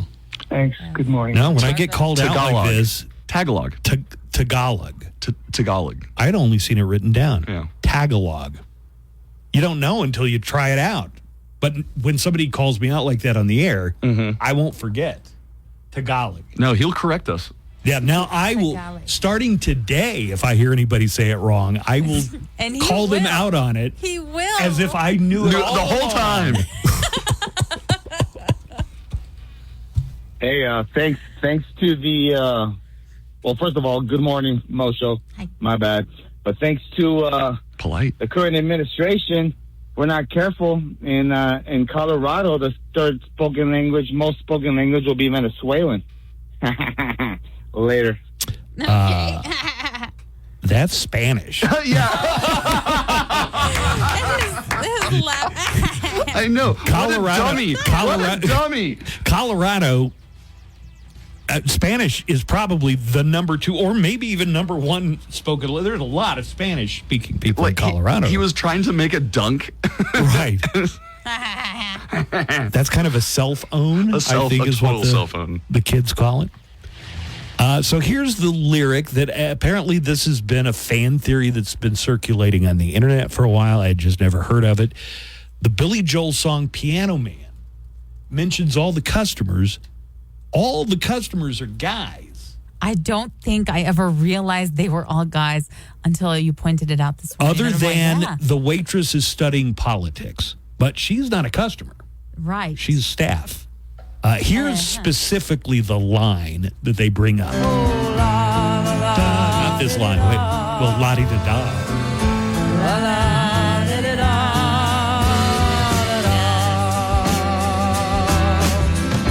Now Paul is a real estate novelist. What is that? Who never had time for a wife. Oh, and he's talking with David, who's still in the Navy. Oh, there you go. And probably will be for life. Okay, so I've heard the song 1,000 times, probably. I mean, he's talking to Davey. Who's still in the Navy. I mean... the theory is that... Never had time for a wife? And then John at the bar is a friend of mine, gets me my drinks for free. I guess there's always been some kind of stereotype about sailors being gay. I'm sure people in the Navy don't appreciate You've never that. heard the old joke? It's like the Army has a yell that they do where they go, ooh-ah.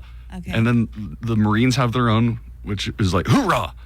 And then the Navy has their own, which goes, hey. I think that is straight from Nico's stand-up set. No, that's not. That's an old joke. Oh, I thought I had heard you do that in your stand-up. No. Because it gets a big positive response in an army town like El Paso. Yeah, it does. Yeah, it does. Oh, wait. So you have used it in your stand-up. It's a stock joke. Okay, so you use ripped-off jokes in your stand-up. I may have used a stock joke once. Yeah.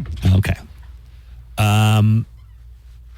There's also the fact that the regulars at the bar ask the piano player, Billy, man, what are you doing here?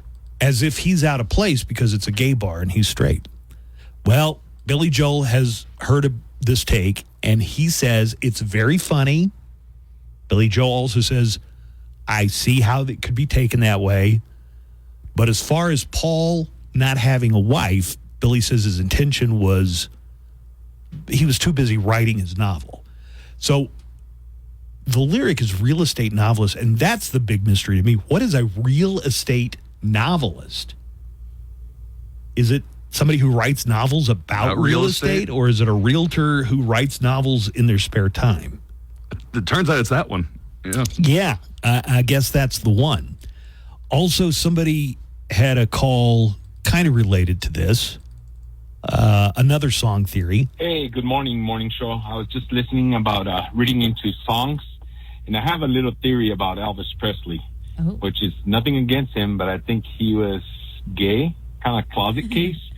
Reason being is in his song, he says, cutest jailbird I have ever seen. No, you got the lyric wrong. You the cutest jailbird I ever did see. If you're in jail, you're only seeing other guys. So. Oh yeah, you're the My little cutest. theory. Thanks. Yeah, it's true. You're the cutest jailbird I ever did see. I sure would be delighted with your company. Come on and do the jailhouse right. First of all, Elvis didn't write that song. I don't think that's a co-ed jail. Yeah. And I guess that was a stereotype that prisoners were sexing up each other. It's amazing that it made it into a song in the 1950s, right? Mm-hmm. I'm amazed that That you kind of know it, because I didn't think you were allowed to listen to Elvis in your city. I'm familiar with the work of Elvis Aaron Presley. Don't you worry about that. Anyway, I told Joanna about this Piano Man gay bar theory. Yes. And I said, since Davey's in the Navy, we could write another lyric to that song that would that would go a long way toward promoting the gay bar Piano Man theory. So I did it. Paul is a real estate novelist. I don't know what that is. Who never had time for a wife. And he's talking with David, who's still in the Navy and probably will be for life. And here is the verse that I wrote this morning and added as a challenge. And Davey is friends with a cowboy, a carpenter construction guy. And they asked me and an Indian chief if we wanted to hang at the YMCA. Nice. I got one more Good. gay verse. Okay. Okay. All right, one more. Now John at the bar is a friend of mine. He gives me my drinks for free. Yeah, he does. He sits with me on my piano bench and places his hand on my knee. Billy Joel says, no, it's All right. All right, have a great one, everybody. We're going to have an after buzz today, and we will be back tomorrow with more Lamb of God tickets to give away and a full action-packed day for Friday. So long. Have a great Thursday. We'll talk to you tomorrow starting at 6. That's the show for today. The Buzz Adams Morning Show will be back tomorrow at 6 a.m. See you tomorrow, okay? Okay, bye-bye. In the meantime, you